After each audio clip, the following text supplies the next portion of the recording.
Cámaras. Ola, moi boas a todo o mundo. Benvidos, Hola. benvidas a Que Cheira Papá. Eu son Lou e hoxe teño xoguetes. Hoxe teño xoguetes. Mira, mira. Trouxen os xoguetes. Trouxen algúns. É que teño unha estantería chea de cousas, pero claro, non podo poñer aí o ordenador. Como mola ese Bilbo, tío, mola moitísimo. É Pippin. É Ah, Pippin, é espera. Pippin? Comprou no... Sí, mira, comendo as lembas, ves? Ah, que guai. Comprou no Lucía. Realmente a min comproume Aragorn e Pippin comprou no Paella porque a miña moza é o seu personaxe favorito, basicamente Pippin. Pero bueno, imos pasar xa directamente a esta pantalla para que saia todo o mundo e Guillermo aí en pequeñito, rodicio, poida presentar a todo o mundo. Creo que se acaba de descolgar porque, bueno, caeuse a Alba xusto mentre estábamos esperando. Vaya, home, que Estamos todos descolocados seguramente, ademais. putada. Sí, sí que vamos a estar. Bueno, pero Debería estar... iso non conta. Se non ponnos na de convidados, mentras Sí. ven Alba, sabes? Sí, vamos facer iso. Sí. Bueno, fago unha pequena presentación, aínda que parece que vai ser Alba en diferido, porque tamén estaba por aquí, pero xusto se lle caeu, entón cando chegue, pois eso, que volvo a saudar, pero vaya. Claro. Xa sabedes que estamos facendo hoxe o día especial Tolkien, onde vamos a estar un pouco xogando Shadow of Mordor como un pouco excusa e guía para falar da obra de Tolkien. Entón queríamos traer como un par de convidados especiais de xente que sabe de Tolkien, que lle gusta Tolkien e que ten así cousas interesantes que dicir. O que está aquí con nós, que está aquí arriba, ese lle ve a cara, é o Cristian Pernas, dende Burela ata Númenor. Que tal, Cristian? Ben, falabas de xente que sabía moito e que tiña algo que dicir, eu non sei se a quen te referías, porque a min desde logo non. A entrada que queres dun convidado especial sempre. Pero vaya, sí, o sea, aquí escóndese, pero xa fixo o TFG sobre as mitoloxía anglosaxona na obra de Tolkien, fixo tamén un pequeno ensaio sobre a obra de Tolkien, vaya, que ten algo de literatura creada ao respecto, vaya. Sí, home, sí. De feito, tamén Lou, aínda que coñeces aquí a Lou porque normalmente o noso anfitrión é cabeceira de referencia, tamén ten aí un par de traballos académicos sobre Tolkien.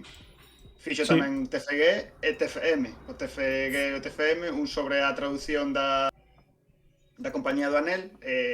Sí, fixen un de cada para que non se sentisen sós, basicamente. E o outro era sobre o Silmarillion ou algo así, podía ser.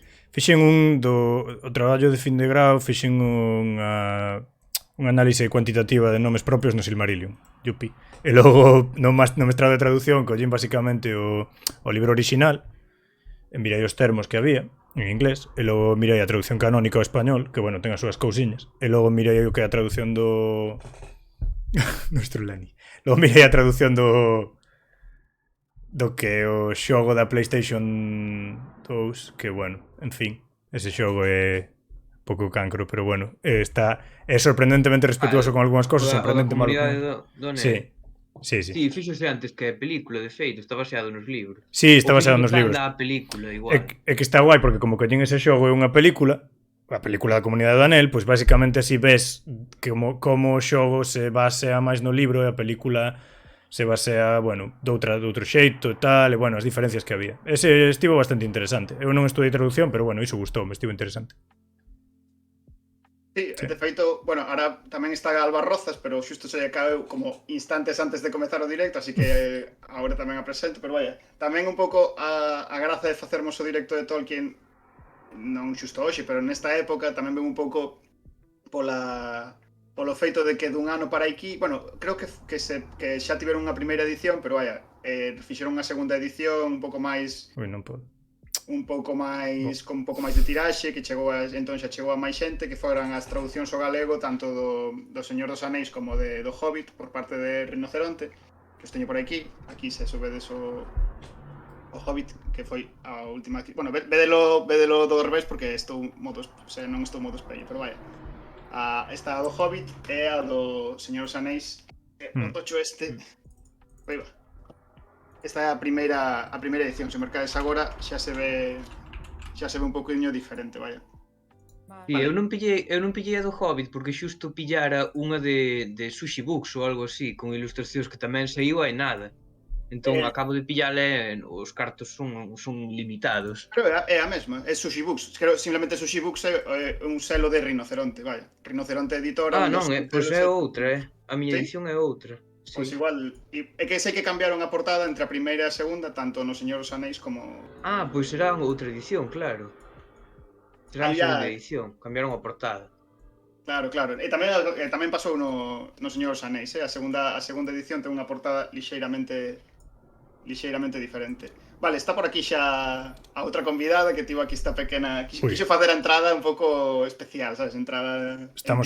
Estou tapando, entón. Que está pasando aquí? Creer, pero é que se me acaba de ir a luz. Foi decir que empezábamos e foi a luz. Xurovos por Dios que se foi a luz. Cremoste. Non pensamos que se fose un Balrog nin nada así, vaya. Supomos que... No, lamentablemente. Sería moito máis épico, aparecería mañá nos xornais. Bueno, pues tamén está aquí connosco hoxe Alba Rozas. Quizáis a coñecedes de que tamén participa connosco en cousas de A que cheira papá no Valeiro Perfecto, no podcast que temos de ciencia ficción e fantasía. Non iba a decir colaborador habitual, pero non, é parte integrante e esencial do equipo do Valeiro Perfecto. É como o resto de xente aquí, menos eu, que eu non teño producido nada sobre Tolkien, máis que me gusta, teño lido moitas cousas, non todas, moitas cousas de Tolkien. Alba tamén fixo un TFM sobre a cartografía ou os espazos literarios no Hobbit, vaya, non? Hola. Sí, eu estou, vale. sí. Está un poquinho hai un poquinho de delay, pero bueno, vai. Nada, vale. Vou saludando aquí a todo o mundo que xa están por aí no chat. Está tamén dos Rei, está o Charlie Fardando, Cretax. Moitas benvidos todos os que vides chegando, a ver cantos tolkienianos aparecen hoxe por aquí para desacreditar todas as nosas opinións con base en datos pormenorizados. Pero nada, presenta un pouco, Lou, se queres a que vamos a xogar ou como vamos a facer un pouco. Sí, poucamente tamén de pantalla para ver se ve todo ben ou non. Imos xogar o que pon aí, imos xogar o Shadow of Mordor, un xogo que conta coa licencia de Warner Brothers. Entón, bueno, ten cousas boas e cousas malas o xogo. O sea, o xogo como xogo a mí pareceme moi bo xogo, pareceme un xogo, a verdade, pois moi divertido. A ver, ten as súas cousas como xogo, pero supoño que ese outro debate. Pero realmente o que ten é que hai como unha especie de dualidade aí entre, bueno, é a miña opinión, pero podémoslo ver, entre o que é o respeto polo lore de Tolkien e tal, e polo mundo da Terra Media e tal. O xogo dase en Mordor, vale? Todo o xogo ten lugar en Mordor. Entón, sí que hai, en canto a localizacións xeográficas e moitísimas cousas, está moi ben feito. Pero logo o que é a historia principal, personaxes principales, cousas que van pasando na historia e tal, é gravísimo para calquera fan de Tolkien que sexa un pouco cuidadoso coa súa obra. Darío vai quecendo. Nada, bueno, de feito este xogo ten unha continuación, estábamoslo falando antes, que ten unha continuación que se chama Shadow of War, que é todavía moitísimo peor o que é a historia. Seguro que a xogabilidade é mellor aínda. O xogo está moi guai porque ti como que hai exércitos de orcos, entón ti basicamente podes matar aos cabecillas e tal, entón eles van ascendendo, ti podes controlar o exército porque acabas co xefe, hai un sistema como de Némesis que os xefes teñen como unha historia co personaxe, sabes? Se eles te vencen, pois eles fanse máis fortes, teñen pois o típico fortalezas e debilidades e tal, eso está moi currado. Pero bueno, o que a historia en sí... Ese foi o elemento máis novidoso do xogo. Sí, basicamente que ata lle puxeron copyright, tal. Sí, Pero de feito, un día falamos diso, do problema que haberá Razoable. co do copyright do sistema Nemesis, de sí, Nemesis, que non se pode empregar noutros xogos porque Warner Bros. Puxolle sí. hai un limitación a iso. Que, A joder, min é unha encantame ese práctica rollo de poñerlle copyright a cousas tan xerais, pareceme a hostia, eh? Porque, bueno, vale, unha boa idea, pero joder, é que como se lle poñen copyright, non sei, aos xogos de marcianitos de que van baixando por debaixo da pantalla, non sei, pareceme, bueno, flipas. Tendo en Sabes? conta todo o que sacou en xogabilidade e combates este xogo do Assassin's Creed, por exemplo, pois é claro, un claro, movimento un claro, que despois é un pouco... xogo, O sí, Batman, sí, sí, é sí. do Batman, sí. É un xogo que está guai, e o sistema de combate está guai, e todo o que é a liberdade e tal está moi ben, pero realmente podese facer tedioso no sentido de que a historia principal, na miña opinión, que hoxe non a imos xogar, por certo, pero a historia principal non é excesivamente longa e sobre todo ten esas idas de olla con respecto ao lore que, bueno, sacanche un pouco do tema. É como que fixeron o xogo pensando en ter unha boa xogabilidade e un bo mundo aberto. Pero realmente a min o que me mola do xogo é ter unha boa historia, sabes? Unha historia que che leve de volta. Que ti vayas facer unha misión secundaria ou estes un rato mirando o mundo, pero logo digas, joder, vou seguir coa historia que me está cundindo moito. E bueno, e o 2 literalmente, o sea, hai cousas do 2 personaxes no segundo xogo que eu non xoguei, non teño ese xogo. Xogarei no futuro, pero non o podía creer cando vin algunhas cousas que fixeron. Aquí, bueno, se ti entendes que é un xogo que non é canónico, tal, pois vale, mira, pásalo ben. Entón, Tanto que que estamos aquí coa pantalla de carga que se nos eterniza, sí, nada. O que imos facer hoxe? Paso directamente ao xogo. Que imos facer hoxe? Imos xogar unha parte como secundaria, non é a historia principal. Entón imos xogar en lugar de este personaxe que é un capitán de Gondor que se chama Talion, imos xogar directamente con Celebrimbor, que é un personaxe, bueno, alguén o pode explicar que non sexa eu seguramente, mentres carga as primeiras pantallas e tal, ou mentres comezamos co gameplay. Imos usar a Celebrimbor que... que... a Celebrimbor, quen é o experto en Silmarillion aquí? Eu algo sei de Celebrimbor. Non se sabe moito realmente, Xa. porque Sí, Tolkien non escribiu moita historia del. Celebrimbor é un elfo Noldor, o último elfo Noldor da casa de Fëanor que quedaba vivo na Terra Media, e agás un dos seus fillos que non se sabe, que quedou aí perdido, non se sabe se está vivo, se segue vagando pola Terra Media ou que. Pero Maglor, non? Celebrimbor... Maglor, Sí, exacto, non sei o nome. sí. Celebrimbor pénsase que naceu en Valinor durante a Idade das Árbores, porque se conta cousas del que non sei se na historia da Terra Media ou nos apéndices do Señor dos Anéis. Contanse moitas cousas del tamén nos contos inconclusos. Sí, No na conto parte da que vai segunda sobre idade. Galadriel, sí, hai un conto sobre Galadriel e Celeborn, penso que se titula así, e aí contanse cousas del. Entón, ele era o fillo de Curufin, que é un dos fillos de Fëanor que fixeron cousas así discutibles durante a Primeira Idade, algún que outro xenocidio, pero sei que Celebrimbor non estivo a favor de moitas das cousas que fixo o seu pai. Entón, chegou un momento durante a Primeira Idade que se separaron. E Tolkien non deixou claro como que Celebrimbor sobreviviu a varias das batallas que houve na Primeira Idade. Non se sabe moi ben. O caso é que chegou á Segunda Idade, sobreviviu á destrucción de Beleriand e asentouse en Lindon co resto dos elfos Noldor e Sindar que sobreviviran de todo o que pasou no Silmarillion, que eran poucos. Asentouse ao primeiro con Elrond, avisademe se me estou enrollando moito, No, pero dale, basicamente Dalle. primeiro asentouse con Elrond en Lindon, que é onde están os Puertos Grises, a parte do mapa da Terceira Idade que queda máis ao oeste de todo. E despois chegou o momento en que fundou xunto con Galadriel e Celeborn e outros elfos un reino ás portas do que son as montañas onde está Moria, moi cerca de Moria, o que é Eriador. Ese reino, Eriador. Eregion se chamaba ese reino. Uh-huh. Ese reino estaba ao principio gobernado por Galadriel. Ao principio. Entón chegou un momento en que Sauron, que estaba ceibo porque deixaron ceibos Valar por segunda vez, quixo dominar os elfos, porque os homes para ele eran fáciles de dominar, entón a súa principal preocupación na Terra Media na Segunda Idade eran os elfos. Entón o que fixo foi primeiro ir a Lindon, Sauron disfrazábase, e entón iba cunha imaxe fermosa, iba como un elfo, presentábase como un emisario dos Valar. Primeiro foi a Lindon, pero Elrond e máis Gil-galad, que era o rei supremo dos elfos Nordol naquela altura, non se fiaban dele, entón despachárono, basicamente. E o que fixo foi despois ir a Eregion, a ver se ali o aceptaban. En Eregion ganou, como el sabía moito, que era un Maiar, tiña moitos coñecementos de artesanía, entón gañou a confianza de Celebrimbor e máis dos outros elfos artesáns que había no reino. Ensinoulles moitísimas cousas sobre artesanía e sobre máis cousas, pero sobre todo sobre artesanía, porque era un grupo que non me acordo do nome, pero era como un... Era como unha irmandade Sí, como unha irmandade de artesáns. Gwaith e Mirdian, creo. Sí, exacto. Mirdain, Bueno.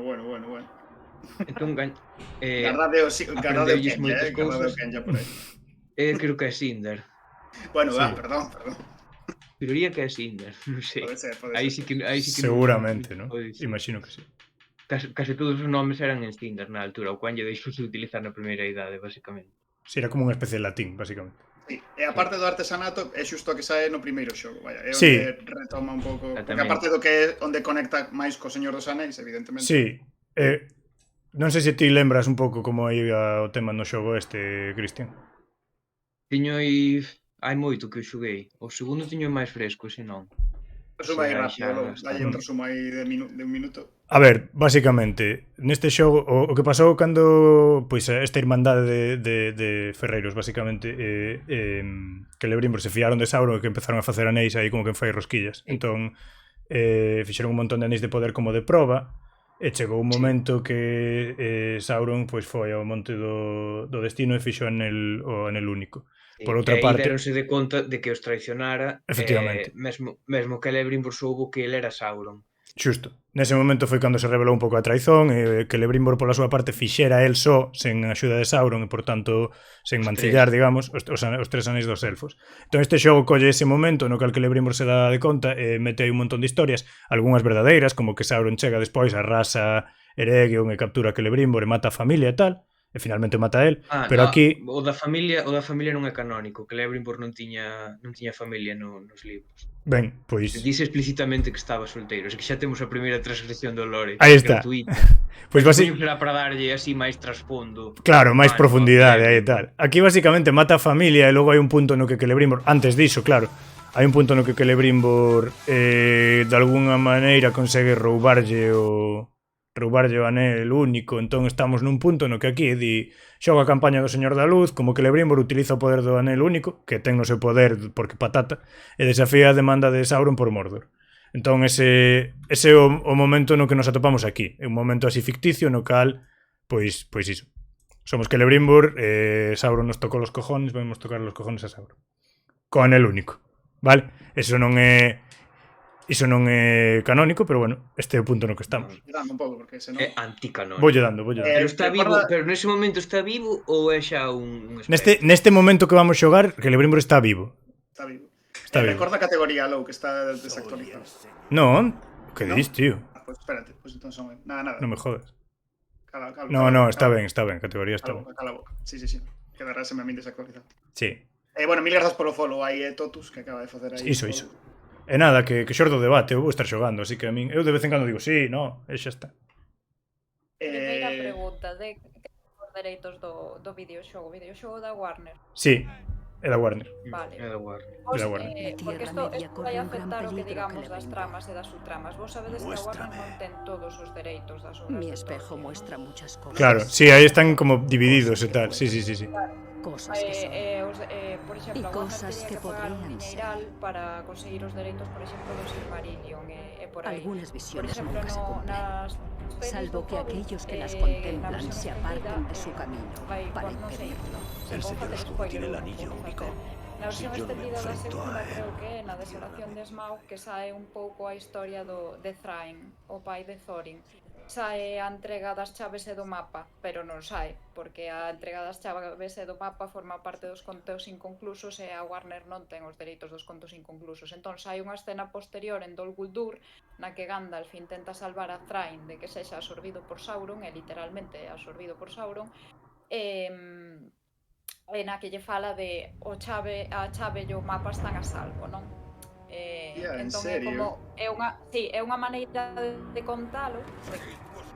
contar o que ven nos contos inconclusos de forma completamente chapuceira. Sí. Na miña opinión, Home, claro, pero, a razón é esa. A Claro, razón claro. é esa. Pois nunca imaginaría. Eu pensei que simplemente eran chapuceiros eles, así, Eu tamén, claro. balleiros. Pensei que era máis simplemente a ver, máis no. fácil de explicar ou algo Trataron así. de meter moitas movidas que pasaron moito antes cousas que querían meter para conectar o Hobbit co Señor dos Anéis mellor do que o propio Tolkien fixo nun primeiro momento, pero creo que lles quedou bastante mal. Pero claro, a explicación de Alba é máis... A Sí. min polo menos me resulta máis satisfactoria, porque polo menos é como, non é que sexan gilipollas, é que É que teñen non que querían facer... pagar. Sí, non. No, no, a ver, é que non, o sea, hai cousas que non poden tocar, entón intentan tocalas e tocalas e ese é o xogo. Despois hai cousas que fan mal, por exemplo, na miña opinión no Hobbit, non sei que pasa nos videoxogos, porque eu os videoxogos do Señor dos Anéis xoguei hasta a terceira idade, e logo, bueno, eu teño un problema ocular, entón, bueno, dos videoxogos teño restringido. Pero a xoguei hasta a terceira idade. Por exemplo, os escenarios da terceira idade son os que aparecen, son os mesmos que aparecen nas pelis do Hobbit. E son os escenarios da terceira idade.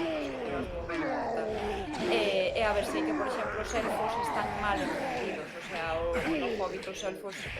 eso xa creo que é máis cousa de Peter Jackson, son uns superheróis de Marvel. Eu non creo que fose a idea que tiña Tolkien dos elfos, por exemplo. O sea, Legolas aí é superherói de Marvel. Super Mario por momentos e todo. Sí. O Legolas surfeiro a min se me encantou. Pero surfeiro ben, pero o que fai no Hobbit xa non é surfeiro, é Super Mario E directamente. aí xa é antigravedade. Sí. Pero bueno.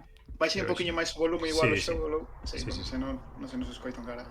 Entón o que explicades da historia, a ver, primeiro hai dúas cousas que eu non sei, non sabía exactamente de que iba a historia deste xogo, pero hai dúas cousas que é moi difícil superar a historia principal, porque despois hai outro factor que non sei se vos dades conta, pero o Silmarillion non está narrado.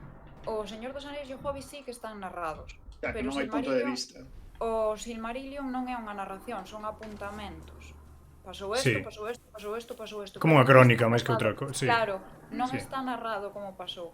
É moi difícil superar a historia principal. É moi difícil buscar alternativas, ademais, e hai o problema dos dereitos, pero sobre todo é moi difícil superar a historia principal porque a historia principal foi concibida polo creador. E estas historias que se están producindo na terceira idade tamén hai unha historia paralela e tamén empeza o capitán de Gondor maldito, non? Empeza a historia esta do capitán de Gondor E é que maldito. ten moitas cousas que ver con este.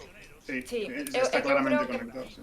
que derivan a partir de aí e van facendo un pouco a sensación que me deu e que van facendo un pouco variacións de esta alternativa que propoñemos, entón vamos tocando a historia principal, non nos desviamos dela para que nos recoñezan pois os seguidores, pero claro, despois non está a altura, evidentemente, da historia principal. Pode mellorar, por exemplo, no das batallas ou así. Realmente a mí, por exemplo, a parte que me gusta das batallas e todo, sería moi feliz. O sea, ainda que a historia non fora satisfactoria. Pero... É interesante o que apuntas do Silmarillion, porque, por exemplo, a serie esta que parece que ao final non vai ser sobre o Silmarillion ni nada. Non, a segunda idade. É que de feito é sobre isto que estamos xogando. Pode ser. Seguramente sexa sobre esta guerra de Eregion. Sí. Penso, non se sabe seguro, porque cambiaron cousas, despediron actores, contrataron outros. Ostras, pues, o último rumor que eu escoitara era que iba a ser sobre a xuventude de Aragorn. Sí, No, xa confirmaron, sacaron uns mapas sí, confirmaron segunda idade, eso sábese. Vale. Pois mira, o que iba a comentar é que eu teño a sensación de que polo que comentaba Alba houbera sempre un pouco de reticencias a quererse meter nas leas do Silmarillion, porque a nivel de fiar historia é moito máis difícil porque o material co que traballas non funciona para unha narración seriada. É que o da segunda idade non está narrado no Silmarillion, está narrado nos contos inconclusos. Nos contos inconclusos, sobre todo, e tamén creo que nalgún apéndice do Señor dos Anéis, e non sei se nalgún volume da historia da Terra Media, porque os volumes da historia da Terra Media aí hai a Mitria, basicamente. Aí hai máis material que en todos o resto de obras máis canónicas xuntas. Canónicas son todas, porque son cousas que escribiu Tolkien. Sí. Eu non sei, de todas maneiras hai que pensar unha cousa. Tolkien escribiu nas todas, pero Tolkien só escribiu dúas coa idea de que se publicasen, que son o Hobbit e o Señor dos Anéis. Hai Silmarillion moita foi- cousa fragmentada por aí. Claro, o resto despois o que fai é o fillo que Tolkien designou o seu tivo varios fillos, pero designou, ahora non me vais A Christopher. Christopher. Designou ya Que morreu o ano pasado, creo, hai 2 anos. Morreu o ano O pasado. ano pasado. Hai nada, sí. Fixemos unha pequena elexía aí en a que chera. Tiña xa 90 E pico. era morreu de vello. A ver, morreu de vello. Morreu de vello, non. Morreu de tristura pola peli de Hobbit.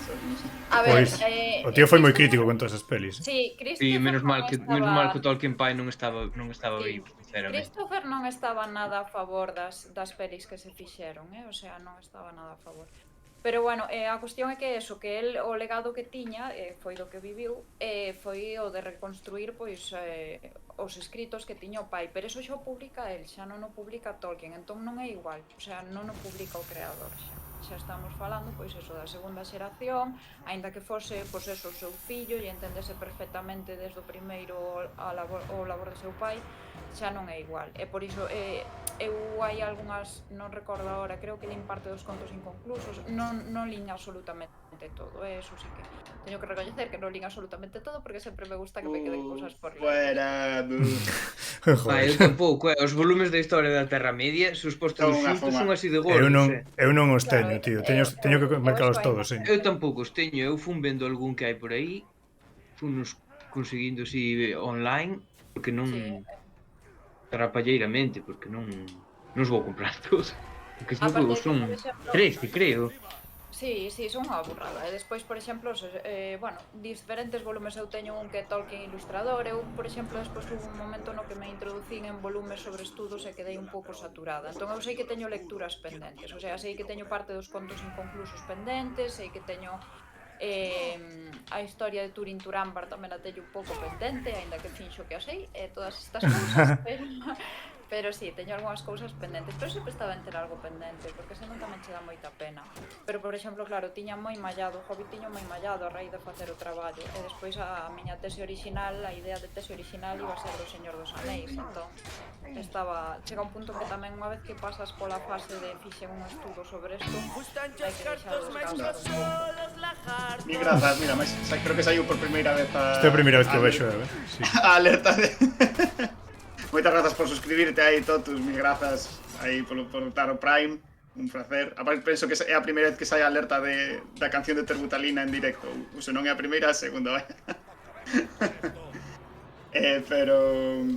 Estaba pensando, pues, que, por exemplo, estabas falando da historia de Turing, teño por aquí o libro dos fillos de Urin, que para min foi un pouco sorpresa porque tiña poucas expectativas. O sea, pensaba que iba a ser unha cosa como moito máis fragmentaria, máis chafalleira, e entendo que traballa con materiais moi soltos, pero me parece que está enfiada. Me parece que o produto final, como libro que eles, aínda que non sexas un experto ni moito menos, resulta agradable de ler, está ben fiado, a historia ten un arco dramático moi clásico, despois podemos falar das influencias e tal, podemos deixar para despois, pero vaya, que non me parece que sexa un mal libro. Entendo que igual hai algo de cuestión ética de ata que punto debes recoller os papéis que unha persoa ten nas seus caixóns, pero que como libro, vaya, non sei que opinades vos. A ver, é unha das lecturas pendentes, entón tampouco me vou pronunciar, pero sí que é certo que, a ver, en canto a tarefa, a Christopher, a tarefa que lle encomendou o seu pai foi esa, entón tampouco, aí non me parece que haxa ningún problema ético. Claro, sí, foi o seu propio pai o que lle dixo. Claro, é que foi eso. Foi unha encomenda, foi un...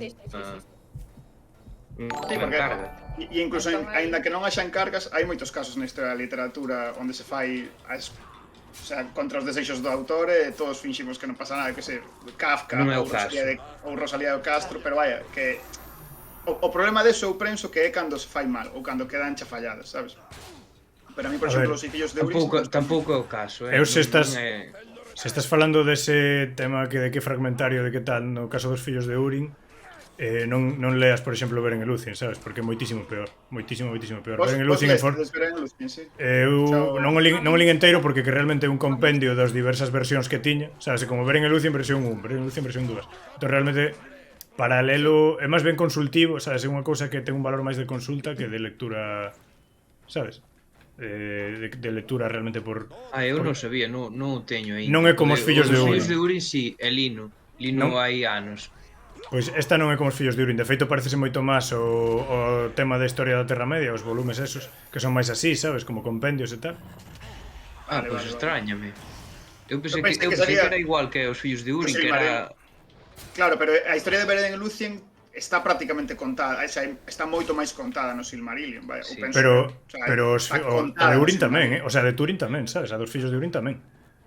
É un pouco o mesmo, só que aquí pois xa non lle deu ao Christopher Tolkien para facer o mesmo que fixera cos fillos de Urin. Os fillos de Urin lees o libro e o podes ler case como historia independente.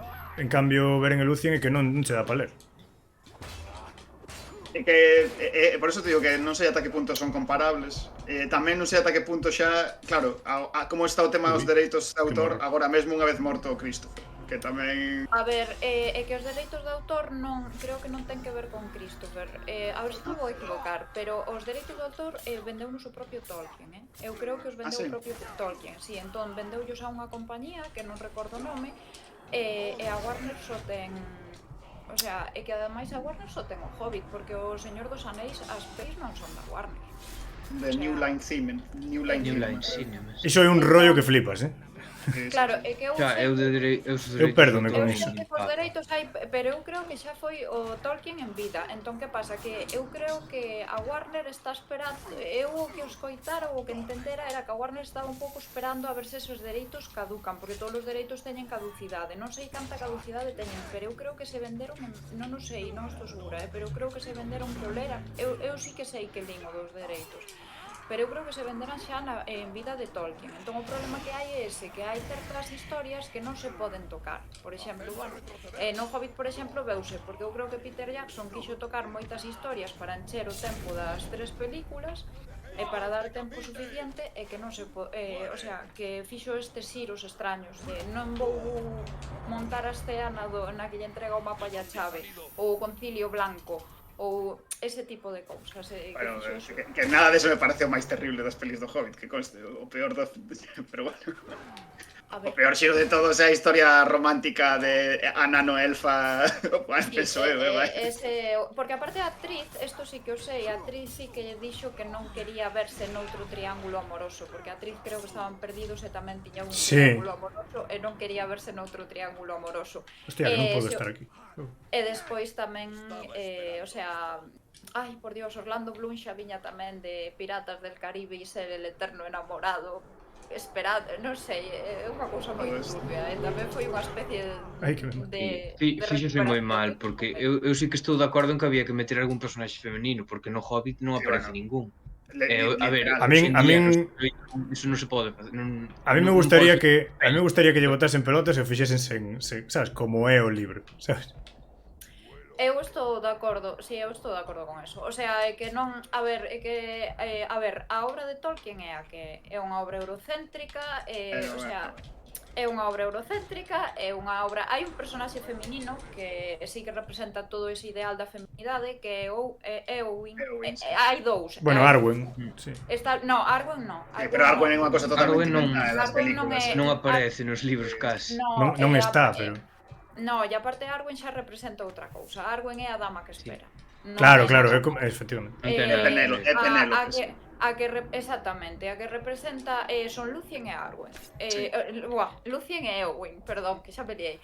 De feito, non sei se sabedes, pero na tumba de Tolkien Tolkien está enterrado ca muller e na tumba pon Beren e Lucien, non? Sí.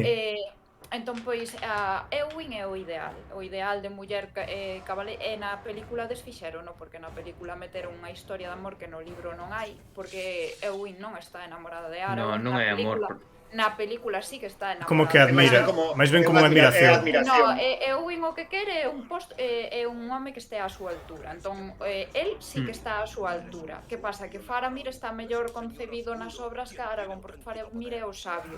Entón, E a diferencia de idade tamén, Tamén, pero está connotado máis positivamente, pensada de que, bueno, eso, que Faramir renuncia voluntariamente ao anel, ese tipo de cousas. Na película estropearon, tanto, na miña opinión.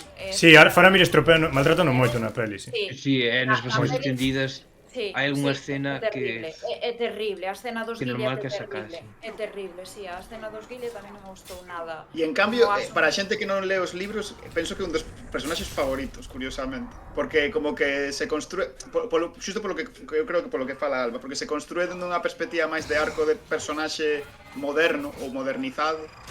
Penso que é un personaxe que gusta moito, a xente que se lle gustan as películas, que non leu os libros. A ver, a min é que David Wenham pareceme moi atractivo. Tampouco Tamén xogo papel aí, tampouco tamén vou xogo ser papel. obxectiva. Para min era o meu crush e estaba desexando que aparecera. Logo vino un Van Helsing e xa adiós, porque fai de monte, pero bueno. Pero non, por exemplo, ese personaxe está nas pelis, eu creo que Peter Jackson que non foi entendido, o sea, ese personaxe non foi entendido porque tampouco foi considerado o personaxe principal, e Eowyn tampouco foi entendida, porque Eowyn pensade que Eowyn termina co peor dos Nazgûl, co xefe dos Nazgûl, e logo tena que vir salvar Aragorn, aí no último momento, tena que vir salvar Aragorn, polo que supuestamente está desesperada cando viu 3 veces, que é como, señora, por favor.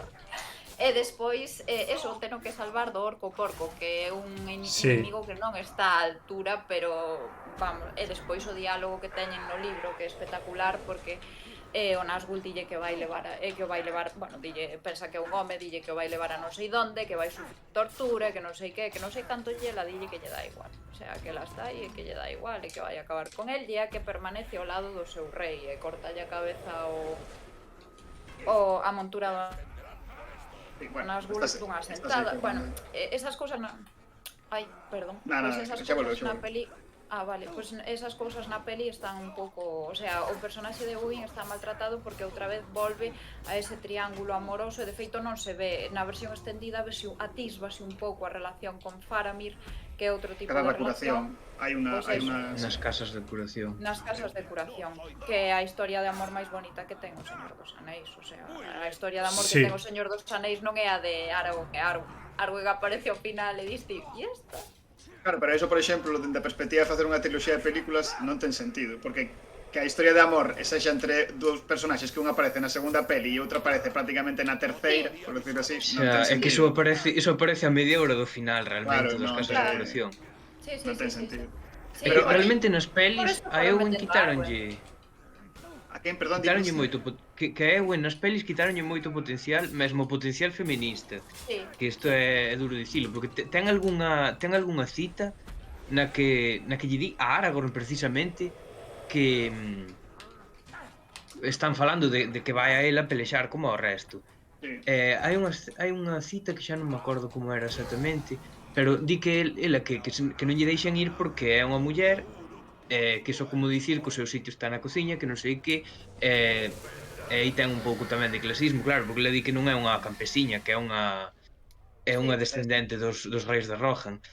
Pero claro, aí hai esa escena que aparece un pouco na película na versión extendida con Éomer, porque a Aragorn fixeronlle un lavado moi grande de cara nas películas. Aragorn nos libros é moi arrogante.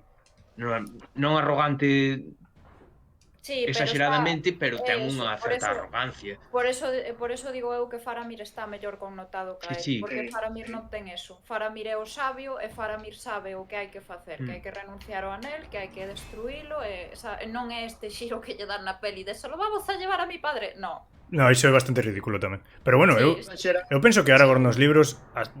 Eu penso que, bueno, eu cando leo os libros e vexo Aragorn, eu vexo bastante análogo a Faramir. De feito, bueno, por linaxe e todo iso, Aragorn claramente é superior. Realmente o que vexo é que Aragorn moitas veces ten o carácter que ten porque está abrumado polo peso de 50 xeracións de xente as que ten que facer xustiza, sabes? Sí. É un pouco que está, é un pouco que vexo eu literariamente que se ve no que é o trasfondo do carácter de Aragorn, que parece un pouco agrio e tal, e que máis que agrio é que ten moito, sabes? Ten moito que... Sí. En xeral, penso que todos estaremos de acordo disso. Vai un pouco na liña do que estamos falando. Nas películas, como xoga con tempos diferentes, en xeral necesita facer un pouco máis maniqueos os personaxes, os que os seus arcos sexan como máis sinxelos. E o que comentamos de Aragorn pasa con Eowyn claramente, onde necesitas meterlle un arco moito máis curto. Pero pasa con outros personaxes que son importantes tamén. Estaba pensando agora en joder, no fillo no irmão de Faramir, Boromir. en Boromir, que claro, ten un arco moito máis de plano que nos libros onde se presenta de maneira honrosa antes, o sea, a súa caída é intermedia, por decirlo así. Non é, mentras que nas películas prácticamente está sospeitando del dende o principio, de alguna maneira. A ver, aí Sí, tamén construen entra... o seu arco desde o principio xa, Claro. nos libros non A é ver, así. A Nos ver, aí ríos tamén... cae, téntase, sabes? Ten unha caída, mentras que na película está caendo dende o principio prácticamente, sabes? Hai unha escena del mirando así de lado, sabes? Unhas cousas moito máis marcadas. Pero simplemente aí tamén entra a parte, bueno, de comercial, de nas películas temos un tempo limitado, e despois hai que facer as cousas máis descaradamente. E tamén a historia de Arwen, non a podemos meter ao final porque ninguén que non lese os libros non o vai entender, e despois tamén escolles as actrices do momento, etc. Entón, eu creo que aí, bueno, eu nese sentido, Boromir, eu creo que na película eu non me parece un problema que xa desde o primeiro momento enfoquen nese sentido porque ademais o que están facendo é supeditar os personaxes ao anel, e eu creo que aí sí que o xogaron moi ben, o protagonista realmente é o anel, que como te pode ir manipulando para que logo entendas tamén un pouco a caída de Frodo. Pero bueno, eu creo que sí que hai personaxes que non están tan ben tratados como deberan porque non se entenderon. Pero é que, claro, bueno, comentaba aquí Charlie, creo que o debate que está de fondo e no que igual non opinamos todas o mesmo, pero eu penso que tamén é un debate sen fin, que é o rollo de ata que punto hai que respetar ou podes facer, o sea, cambiar incluso a función os personaxes para que signifiquen outras cousas porque a película ten o seu propio espírito, por decirlo así. Eu creo que hai un punto, e é o punto de que non entre en contradicción co universo creado. Por exemplo, xuntar a unha elfa e a un enano. Claro, que hai dúas instancias nas que eso sucede. É que son dúas especies diferentes para Tolkien. Os elfos e os homes son creados os dous por Ilúvatar. Son como a mesma especie. Son ramas da mesma especie. Os enanos son unha especie diferente. É complicado iso. Foi unha elección... Pero a mí o problema, ves, é o problema. O problema a min con isto non é tanto que entre en contradicción co Legendarium de Tolkien ou incluso a movida un pouco rara, senón que cando cho intentan contar funciona fatal. Quer dicir, está mal feito, non eres capaz, exacto, non é cuestión de que non me pareza mal ou ben, porque ao final é un debate ou un argumento que ten as patas moi cortas, eu creo, porque se pode argumentar con calquera puta cousa, en plan, a arquitectura de Minas Tirith non debía ser desta maneira, debía ser daquela outra, sabes? Pero as películas triunfaron pola fidelidade ao creador, non, tampouco hai que enganarse. Por exemplo, nos presupostos iniciais e no plan inicial que se lle presentou a Peter Jackson, os hobbits non eran 4. E el, por exemplo, sí que protestou e mantivo os 4 hobbits. Eu creo pero que se non fosen 4 a peli automáticamente iba a ser eliminar a Merry e Pippin. A ver, non, sí, automáticamente é peor porque a xente...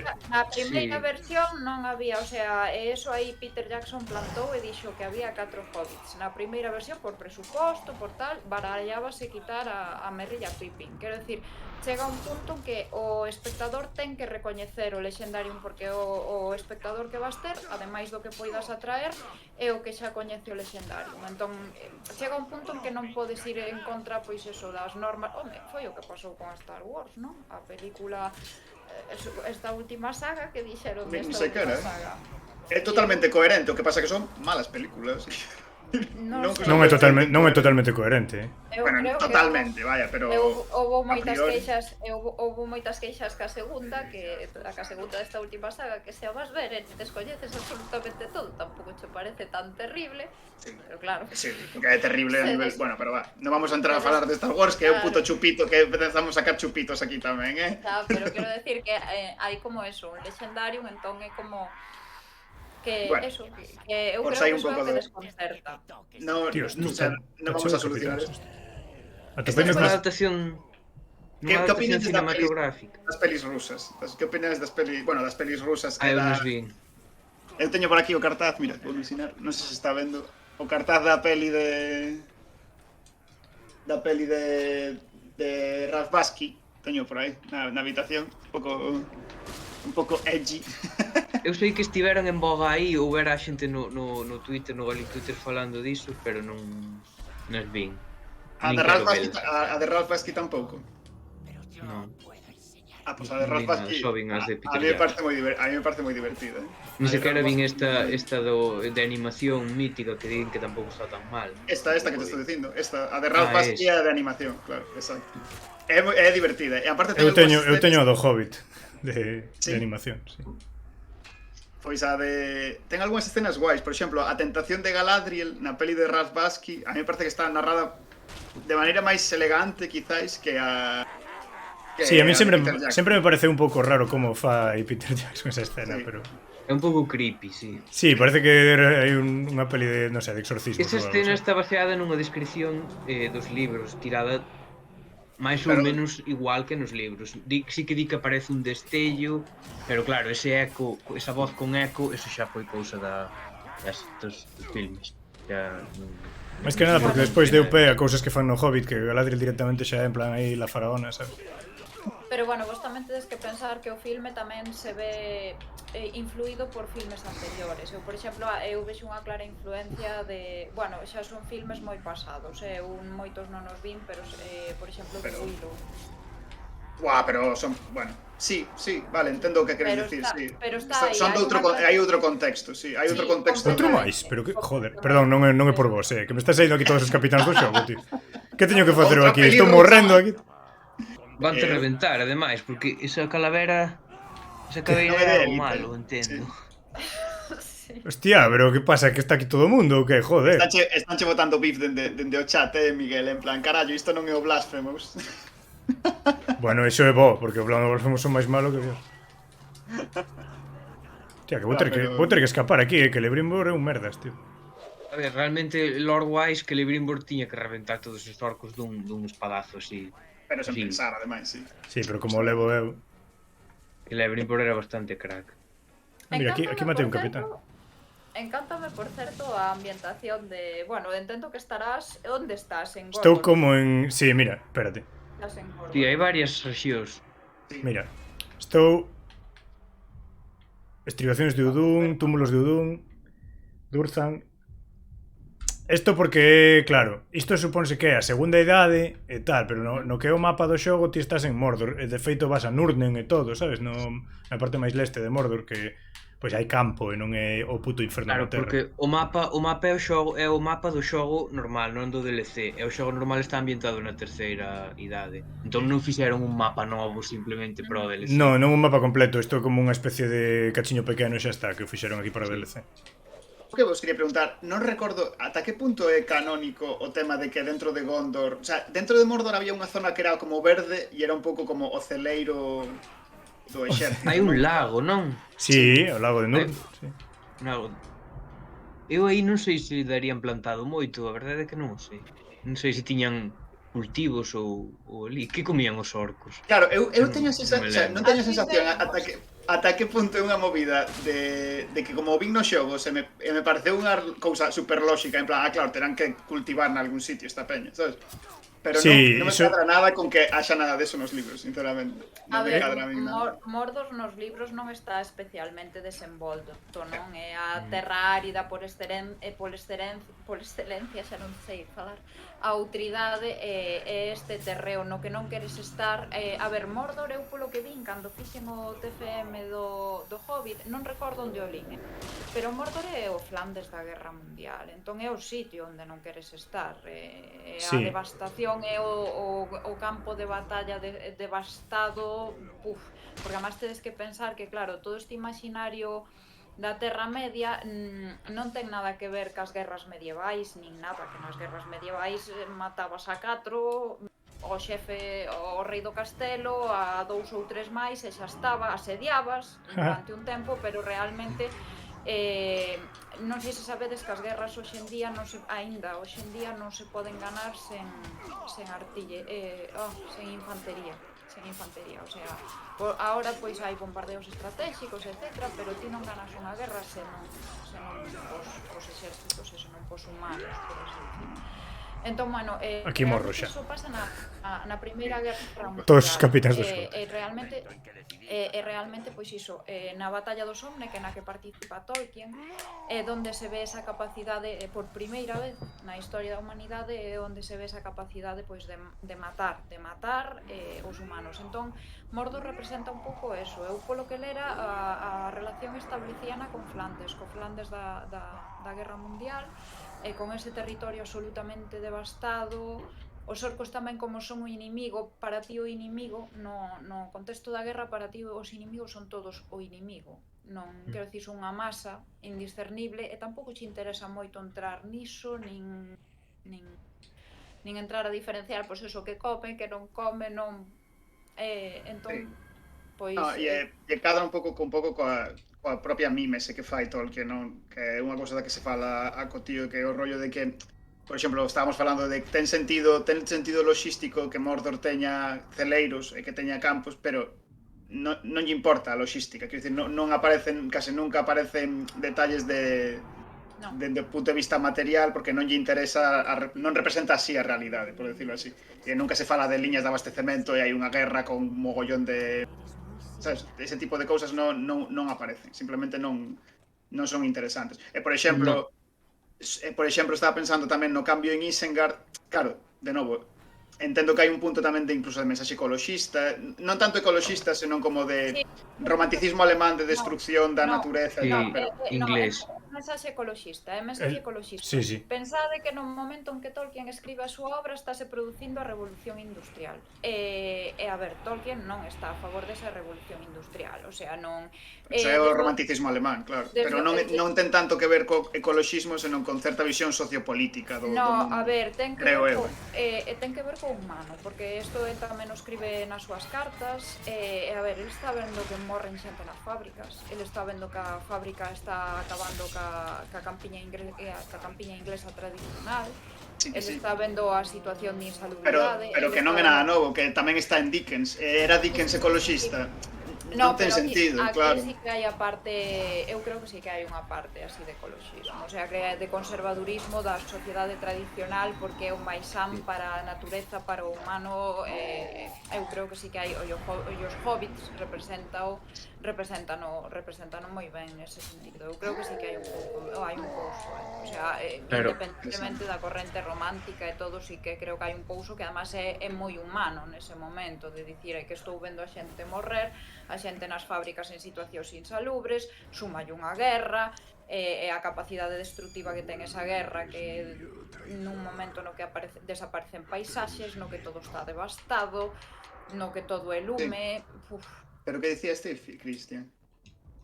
Iso, que Tolkien, a súa idea de ecoloxismo non é a idea de ecoloxismo de hoxendía do cambio climático, obviamente, basicamente. Claro, exactamente. É unha idea de conexión do humano e o natural, que é o que se ve nas súas descripcións da comarca.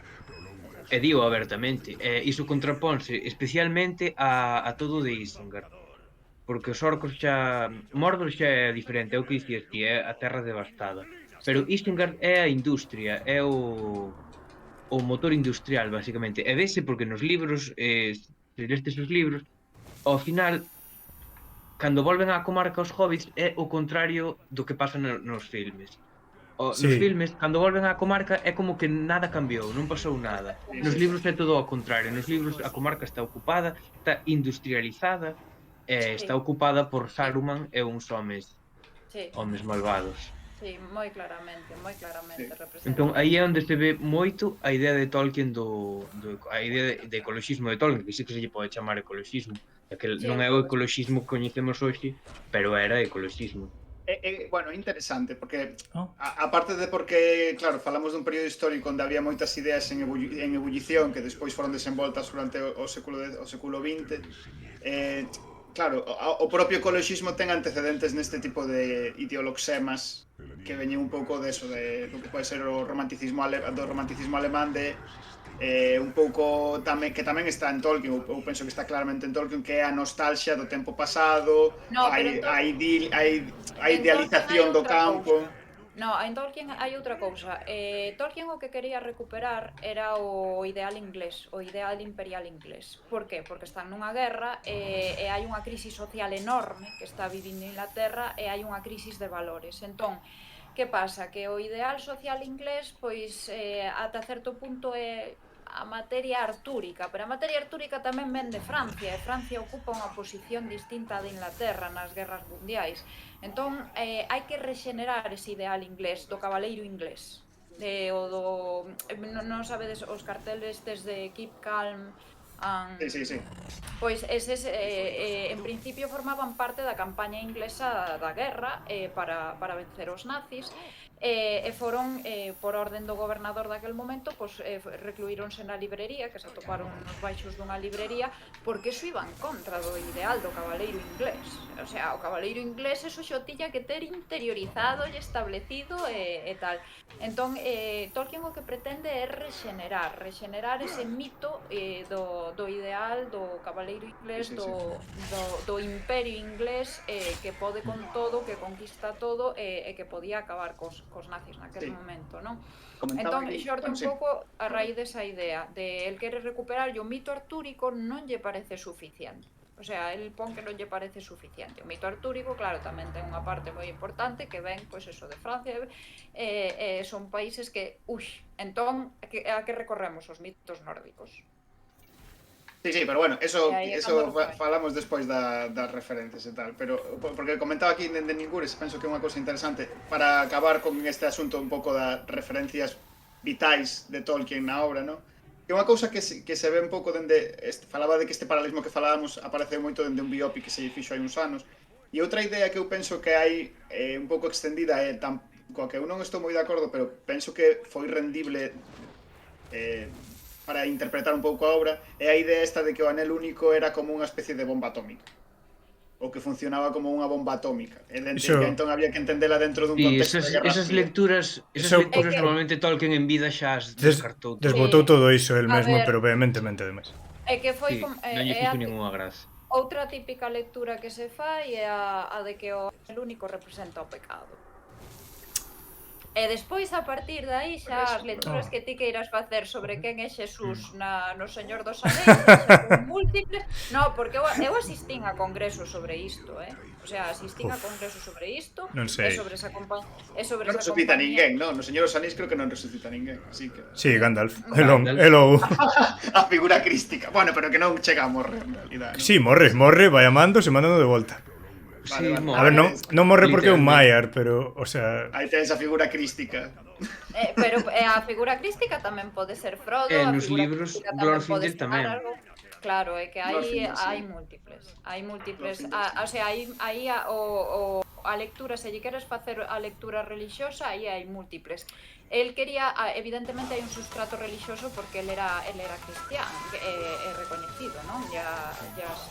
Sí. E os debates que tiña con Luis sobre iso, porque Luis, pois, supoño que crixo crer nalgo toda a súa vida e pasou por diferentes fases e tiñan moitos debates, pero Tolkien non sei, tamén podíamos era mencionar católico. O rollo da relación entre Narnia e o mundo Tolkien, como dúas visións un pouco distintas de fundación da fantasía épica. Bueno, eu de Narnia concretamente non sei tanto, pero que sí que sei que Tolkien a min gústame moito o que fai Tolkien, porque joder, é unha persona moi crente, podes sacar moitas lecturas religiosas, pero nunca foi unha persona que che estea vendendo como se fose un marketing como fai Luis, co que é un lindo Luis, sabes?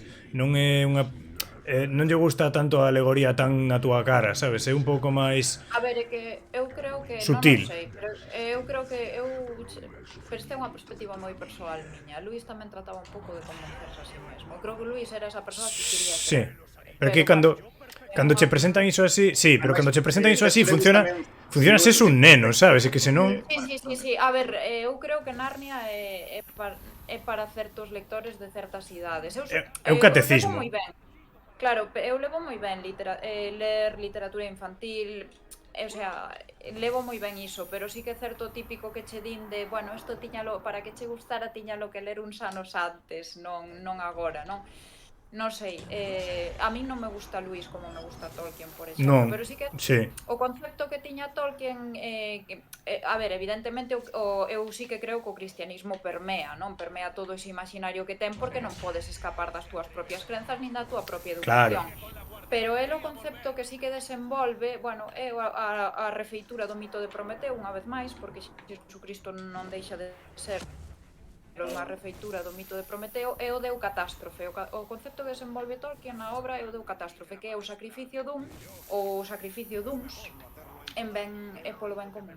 O sea, entón, desde o punto de vista o que máis lle interesa a el do cristianismo, pois é eso, é Jesucristo redimindo a humanidade, non? Entón ese é o catástrofe. E ese é un pouco tamén o que guía un pouco a obra de o sacrificio de un ou o sacrificio de varios, porque son a obra é aplicable a varios para redimir o mundo, non? E despois, bueno, todas as... No fondo, a ver, isto tamén é unha perspectiva moi miña, pero Tolkien o que está narrando é a Primeira e a Segunda Guerra Mundiais, están os povos libres e as diferentes razas, e está Sauron, e esa horda... Pero non é caer un pouco no do anel como... Entendo que é máis rendible ou que permite explicar mellor algunhas cousas, pero non é caer un pouco tamén no de o anel como bomba atómica, que dicir, ese tipo de lecturas ou interpretacións non son sempre un pouco reduccionistas. A ver, eu sigo dicindo o mesmo, eu estive en Hiroshima. Pero que a ti te marcara moito Hiroshima non significa que o Señor dos Anéis vaya de somne, No, pero xa... pero sei que argumento... A ver, pero son cousas que permean, o sea, son cousas que permean. Pero... Eu do anel como bomba atómica non o vexo, o sea, para nada. O sea, sinto, pero non o vexo para nada, porque son cousas que, o sea, son cousas moi impactantes, moi difíciles de ocultar, quero dicir, é como Pouso Cristiano. El non quixo facer unha obra cristiana, claro que non, pero un Pouso Cristiano velo, porque te crías neso, criacheste co queso e... Claro, pero el tampouco nunca... El nunca o negou tampouco porque el era unha persoa que era consciente, está orgullosa das súas crenzas, pero non se estaba intentando vender como unha especie de vendedor de tendas, sabes? Entón, a mí o que me gusta da obra de Tolkien é que ten mil interpretacións que eu como... Claro, que eu como persoa atea podo facer interpretacións miñas, pero que é unha obra que en todo caso é medianamente sutil. Non é unha obra que sexa en plan... E aquí, cando ven Cristo, colle o anel, que o anel é como a cruz, entón, sabes, non sabes, é unha obra que ten peso por si mesma, non a tens que asociar a nada para que che guste, ou podes asociar ao que ti queiras, é unha obra que se aguanta por si mesma. Eu cando lín a Luis é como, bueno, pois sí, vale, xa vou ao catecismo os domingos, sabes? A de Luis hai unha... Sobre todo é que sí, hai veces que se forza un pouco, a comparación, que eu creo que son que para mí non son comparables, non tanto. É interesante compararse porque eles coñecíanse. Porque son fundadores do xénero un pouco, pero hai un texto de... Porque Luis escribiu un montón de textos de non ficción, e hai un texto que é algo así como Cartas do diaño ao seu sobrinho ou algo así, que está moi ben, é un texto moi divertido. Sigue sendo un pouco na liña do que estábamos falando agora, que é un pouco cristianismo in your face, pero onde ves como as tensións mentais que ten el, como de... Son conscientes de que isto é todo como unha especie de narración moi elaborada a través dos séculos, e a mí non me importa refacela, sabes? É moi curioso, é un texto... A mí me gustou moito, ese texto está moi ben. Me gustou moito máis que el de Narnia, por exemplo. Me parece moito máis honesto, me parece moito máis directo. Me gustou bastante. Estou collendo con Charlie unha fama de inútil aquí os videoxogos, tío. Volvendo ao xogo, o de lanzar as flechas e ir a todo bicho está rotísimo, Sí, pasa que se acaba, pero bueno, que pasas ese xogo. É o que teño que facer, pero claro, é que mira, aí xa tes unha recargo. Vas aí, colles a flecha esa e saltas a outro orco. O tema é que ten que ser sen que me detecten. Ten que ser sen que me detecten. Entón cando chego os do chan, cando teño os problemas que teño. Pero bueno, eu vou seguir facendo o mesmo. Aquí estamos falando, non estamos para pasar o xogo tampouco. O das mecánicas de mobilidade en xeral é super difícil metelas porque acaban estando chetadísimas sempre. Esa é unha cousa. Eu lín bastantes artigos e cousas sobre o tema de Tolkien e o cristianismo e tal e cual, e realmente a mí o que me mola é ese tema, é o tema de que non é un... Non sei, podes interpretar así, evidentemente hai tendencia a interpretarlo así, o propio Tolkien reconheceu e tal, pero tamén o propio Tolkien, bueno, eu teño que dicir que a min Tolkien, polo que se sabe del, parecíame que tiña que ser un cascarrabias de puta madre, en plan, que non teña que ser a alma da festa precisamente o tío. Pero Pero bueno, era un tío que sempre recoñeceu iso, pero que tamén dixo que el non quería facer propaganda, sabes? É unha religión, non é... as religións teñen que creerse, non mercarse, sabes? Non sei, penso eu.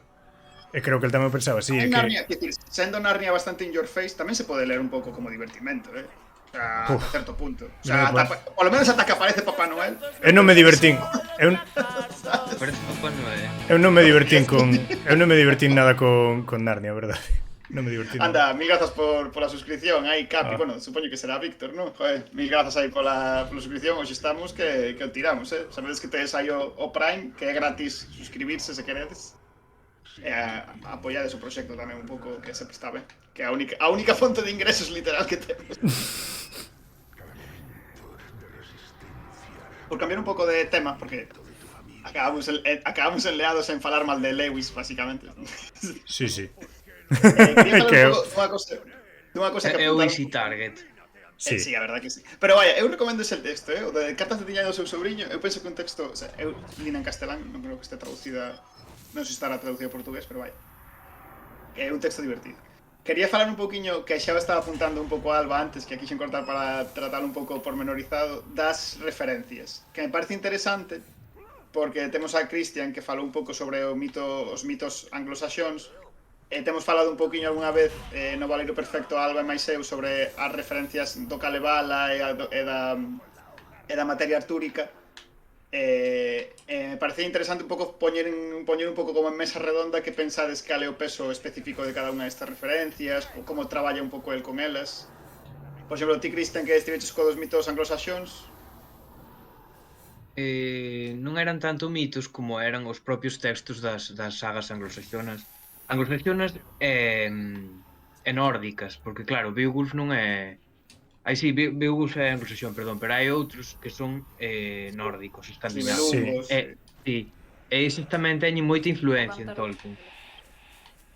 O Cantar dos Nibelungos, o Anel, está claro, aí, os dragóns. O propio Tolkien fixo unha das traduccións máis coñecidas de Beowulf, que saiu publicaron hai uns anos, unha nova edición.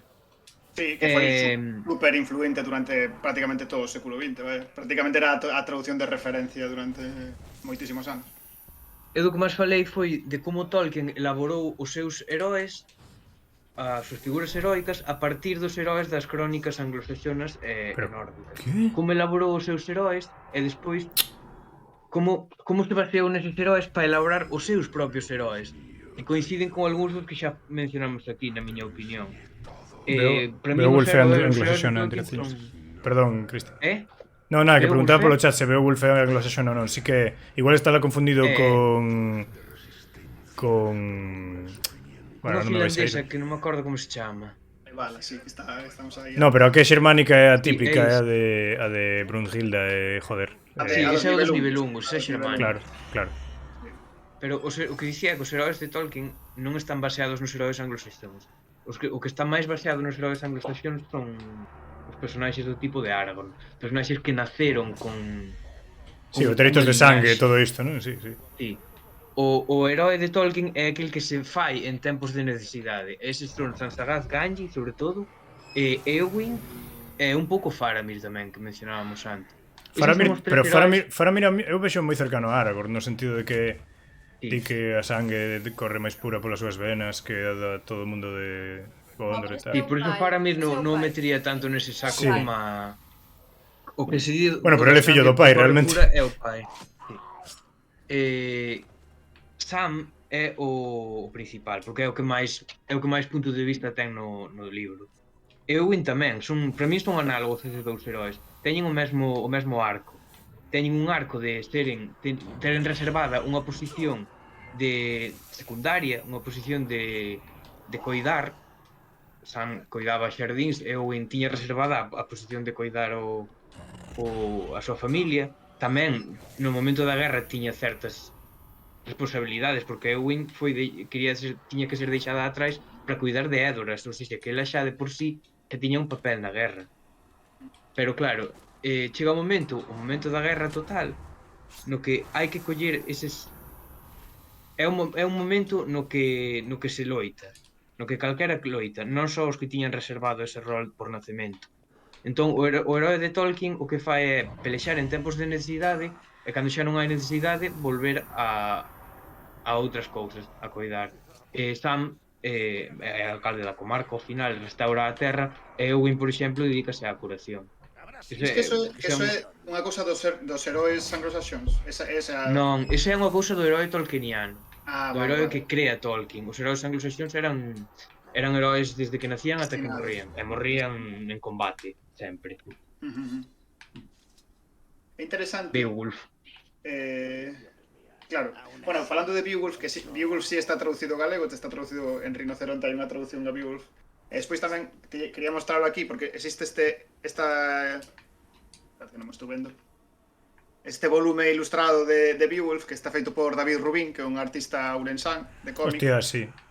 Mola moitísimo, vaya. Non sei se coñecedes a obra de David Rubín en xeral, pero este volume de Beowulf é unha pasada, é unha pasada. É verdad que se toma algunha licencia, sobre todo no plano visual e tal. A editora é, eu creo que é Astiberri, sí, Astiberri. Bueno, mola moitísimo, a mí en xeral me gusta moito o que fai David Rubín, pero este volume eu creo que é o mellor que fixo, polo menos para o meu gusto. Sí, bueno, sí, comenta aquí Charlie que tamén Rinoceronte ten unha edición de Beowulf. Bueno, menos mal, rematei isto. Pero, bueno, apuntabas un pouco que creo que falamos tamén eso, un valero perfecto, Alba, sobre a influencia do Kalevala. Que comentas aí por aí, ti? Sí, o que pasa é que o Kalevala teño pendente de lelo, porque además teño comprometido un prólogo vinculando a Tolkien co Kalevala, entón teño que ler o Kalevala. Bueno, sí, teño esa edición ademais, sí, teño esa edición. Entón a idea sería, pues eso, preparar un prólogo unindo a Tolkien co Kalevala.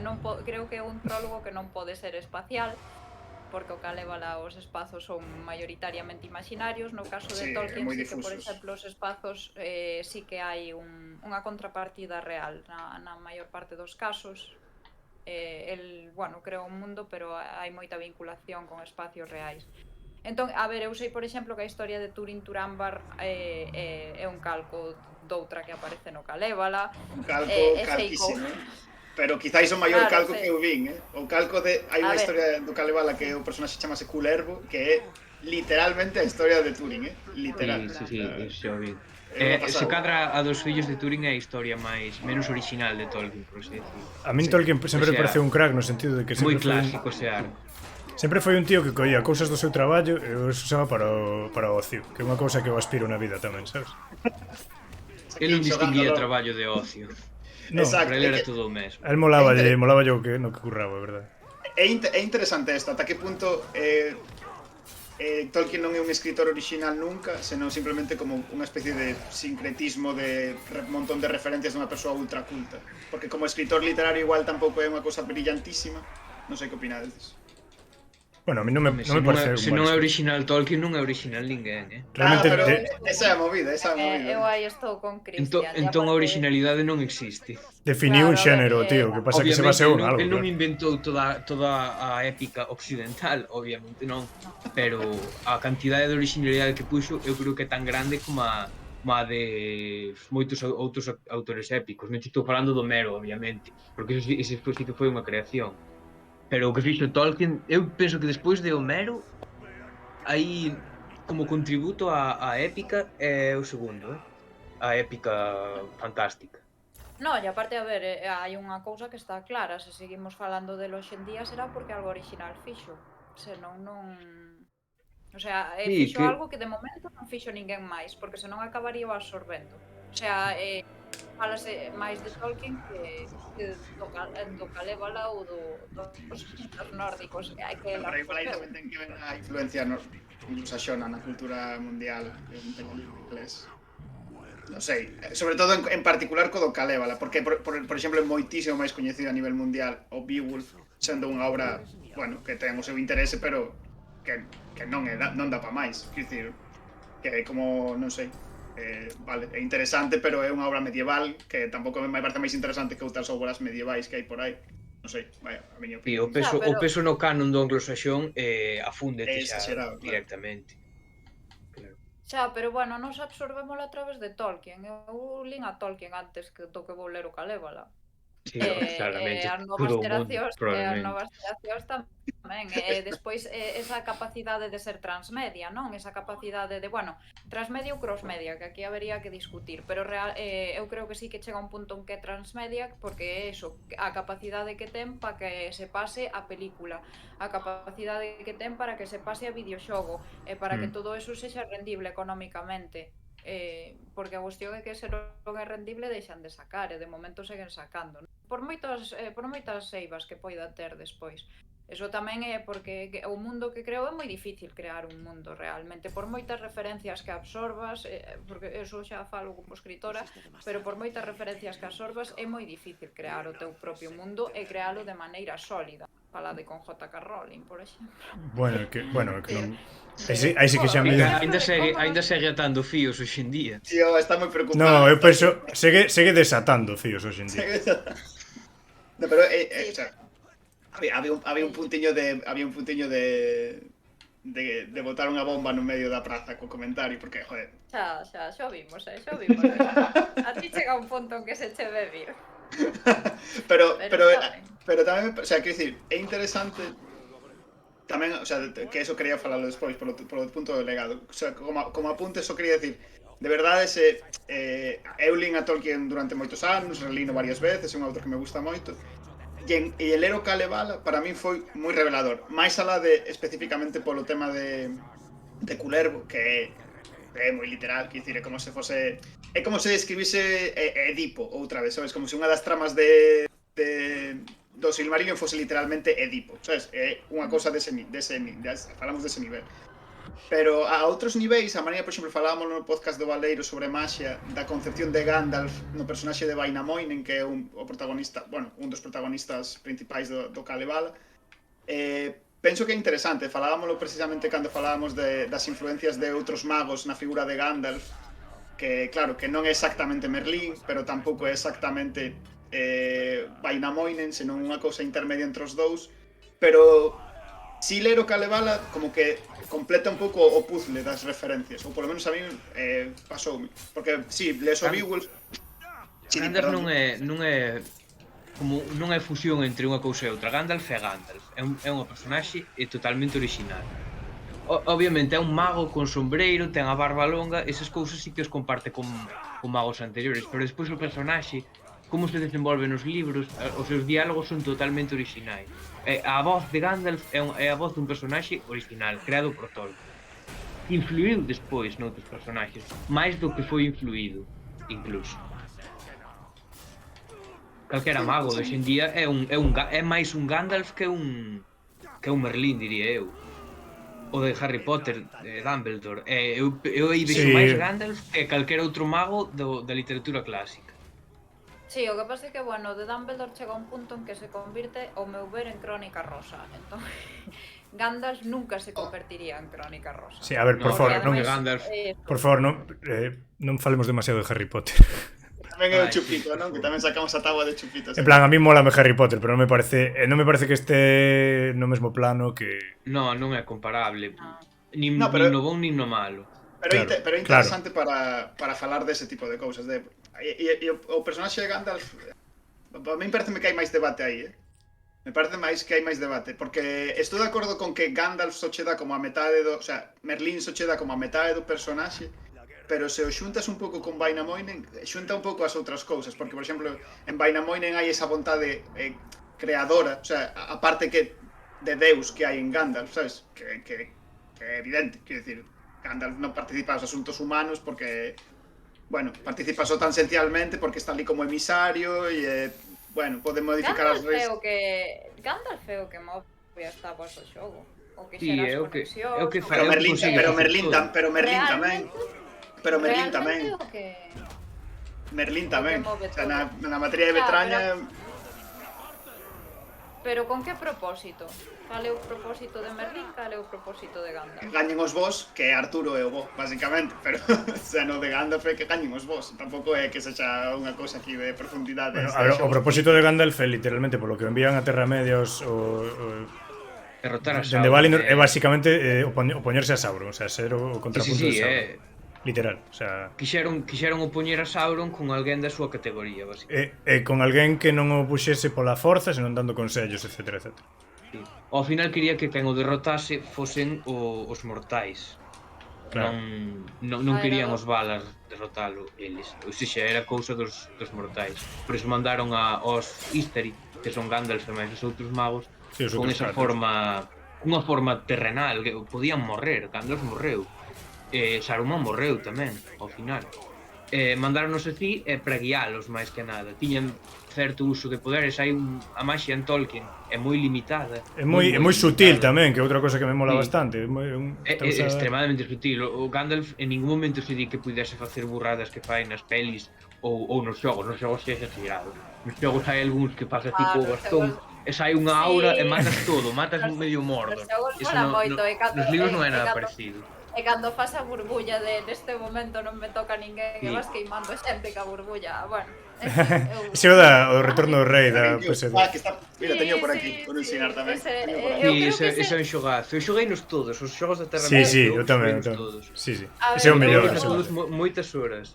Eu o do Retorno do Rei foi o Retorno do Rei a terceira idade foi os xogos da miña vida os que xoguei máis só. A terceira idade é unha pasada. O meu favorito é un de ordenador que se chama La Batalla pola Tierra Media, Battle for Middle-earth, que saíron dous.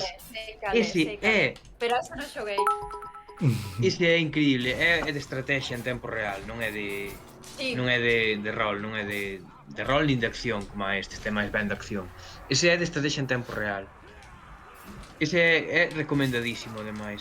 Saíron dous, con unhas certas diferencias. Eu, se teño que escoller, quedaría co primeiro. Alba, sí. Bueno, este comentario teño que lelo, perdón, porque me fixo moita graza o de Sislax. Harry Potter, o de darlle varitas aos nenos, é como se en Estados Unidos lle deran colexios pistolas aos estudantes. É que basicamente un pouco... Joder, a verdade que mola bastante. Mira, Harry Potter é unha cousa que canto máis o pensas, máis estropea. Entón, mellor non pensar. Interpretar Harry Potter como unha metáfora da violencia estudiantil. Sí, non podes ver lecturas en Harry No, Potter ninguna. La fuerza del amor. Bueno, sí, creo que acaba de mandar un cheer aí o Hanabi, que perdón, porque aínda non fixen, pensei que fixera unha alerta específica tamén para os cheers, pero foi para os beats solo, e non teño que facela, joder, que me deu rabia. Puxen aí o Bernardino Garrido de doucha carteira para que a queres, fastídame que non saia. Pero nada. Porque che vou dar gilipollas. Sí, bueno, de Harry Potter, si iso, outro día facemos un especial Harry Potter, se queredes, cos xogos antigos e falamos de en profundidade, tampouco é cousa de... Bueno, os xogos antigos xa sabes que os teño frescos ahora mesmo. Por eso. Para ese non fa falta que me convidedes, Eu aí nun piloto. De feito, non lín os libros de Harry Potter. Non liches, non? Non? Hostia, a ver, non están mal, no seu contexto e tal. Xa, pero collinos tarde, vin as pelis xa está. Sí. Realmente as pelis son máis parecidas aos libros que non é como o Señor dos Anéis e as películas do Señor dos Anéis. Non é como a Terra Media, quero dicir. Claro. Non hai tanto aí... Volver a Alba, Eu penso que... Sígame, supoño que volver a Alba, tío, que non se caería... Marcharía a luz outra vez ou alguna cousa así. Vale, pero que entón excuso mover... Bueno, non sei, pounas mover, si, ben. Home, non sei, se che moi molesto non pasa nada tampouco. No, movo a tú así rapidamente e logo xa volvo a mover. Pero penso que é interesante Harry Potter precisamente porque os Señores Anéis ás veces penso que nos está pasando non moito porque estamos aí sacando un pouco de debate, pero é máis fácil acabar nunha especie de 2 horas laudatorias, sabes, de por que nos gustan as cousas, mentras que Harry Potter dá moito máis debate a crítica, a comentar o que está mal, o que non funciona. Sí, todo. Tamén é unha cousa rica, sabes? Unha cousa rica. Entre uns libros as consecuencias películas que están ben, son entretidos, é un universo elaborado e o de historia, é unha historia. Non é comparable.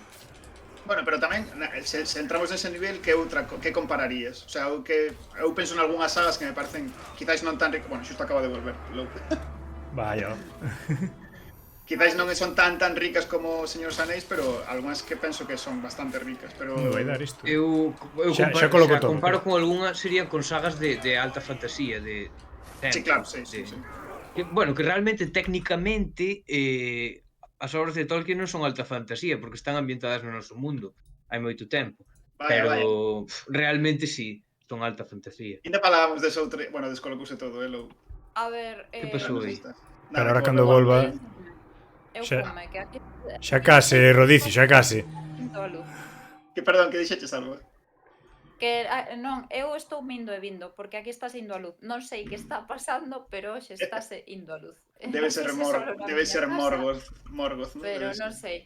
O que decía desde alta e baixa fantasía, que decía Cristian, a ver, é que eso hai tantas categorizacións, porque supónse que, a ver, a alta fantasía é que depende da categorización que utilices, porque eu vin unha, de feito, nos últimos días que estiven buscando referencias literarias, que era a alta fantasía considerase na que os heróes, bueno, a fantasía épica é a consecución dos imposibles, entón, na que se consiguen eses imposibles, e a fantasía baixa fantasía sería como a fantasía escura, que pode ser de Witcher, de basicamente resúmese en a vida é unha merda e despois ainda por riba ven un demonio do mar e cómete. Entón, depende da categorización que No utilices. fondo, Sí, tens razón, eu tamén vin cousas. Eu referíame ao mundo, o noso mundo, ou un mundo alternativo, un mundo que non é o noso. Sí. A ver, Tolkien xoga aí realmente, con esas dúas cousas realmente. a ver, o seu universo. realmente Tolkien o que fai é, a ver, hai referencias do noso mundo, pero Tolkien crea o seu propio mundo. O que pasa é que non pode escapar ás referencias que hai. Por exemplo, Non, técnicamente é o noso mundo. Agora estaríamos na Técnicamente, sétima sí, idade sí. ou algo así. Sí, sí, Aí esa é de- o principio Sí, do é o cómic. que son os a ver, continentes. eso a nivel temporal. Eso a nivel temporal. Pero a nivel espacial non é a visión eurocentrista. O sea, Tolkien ten unha visión eurocéntrica da que non pode escapar, desde que falouse moitas veces, porque non hai ningunha persoa de outras razas, non? Que non sexa... No, Arwen é asiática. Que non sexan inimigos, basicamente. Ia dicir unha barbaridade, pero xa dixeches ti, xa non a teño que decir eu. Ademais quedouche moi fina. Pero iso, entón, a ver, é a visión eurocéntrica. Por exemplo, está Constantinopla, Minas Tirith está inspirado parcialmente en Constantinopla. A ver, Oxfordshire, pois deixa ir Oxfordshire, aí xa non hai nin trampa nin cartón.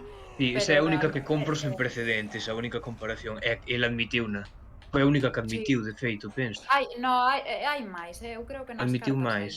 A mí Eu creo que nas cartas... Constantinopla Eu Minas agora Tirith non tamén me recordo. convence bastante. Polo tema da Sí, toma sí, da toma por Imperio Otomano, o sea, está ben, a mí me parece que está ben tirada, está bastante ben tirada. Sí, a ver, eu non... Agora non recordo, porque eu, claro, fixen o TFM xa hai 7 anos ou unha cousa así, non quero pensar cantos anos hai que fixen o TFM, pero iso, recordo que virá referencias e iso, que unha que hai que lle atribuían a Minas Tirith é Constantinopla. Convénceme máis quizá o de Constantinopla co de Flandes, pero de Flandes tamén me convence moito, A mí tamén me parece convence, o sea, o de Somne, o sea, como se fose todo Somne, sabes, como se fose unha, Sí. como se o campo de E batalla aparte ocupase que- un territorio inteiro, E sabes? aparte que non sei se vos dades conta, que non sei se dixemos antes, pero, por exemplo, a comarca sí que é rescatable. A comarca queren que volva ao seu, no libro dice que, bueno, dentro duns anos volverá todo ao seu.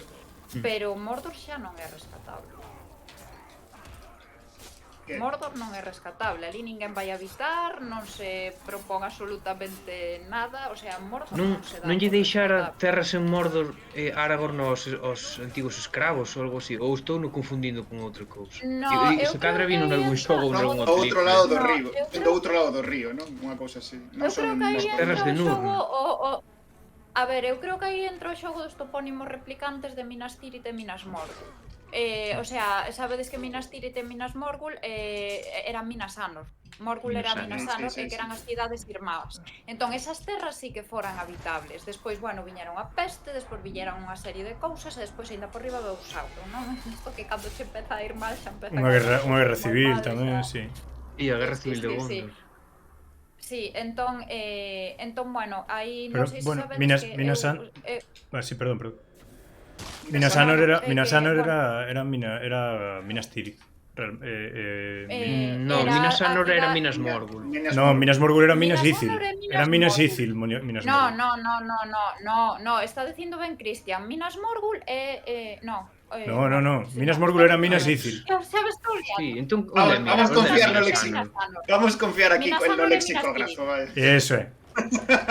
Tirith era do Sol e a outra era da Lúa. A da Lúa, sí. A da Lúa O convertiuse que na pasa é que da xa Mars. había unha...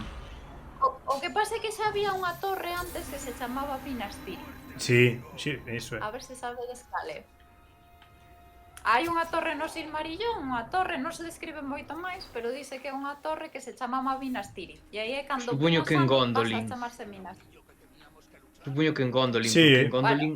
O señor que recopilou todos os nombres do Silmarillón debería sabelo.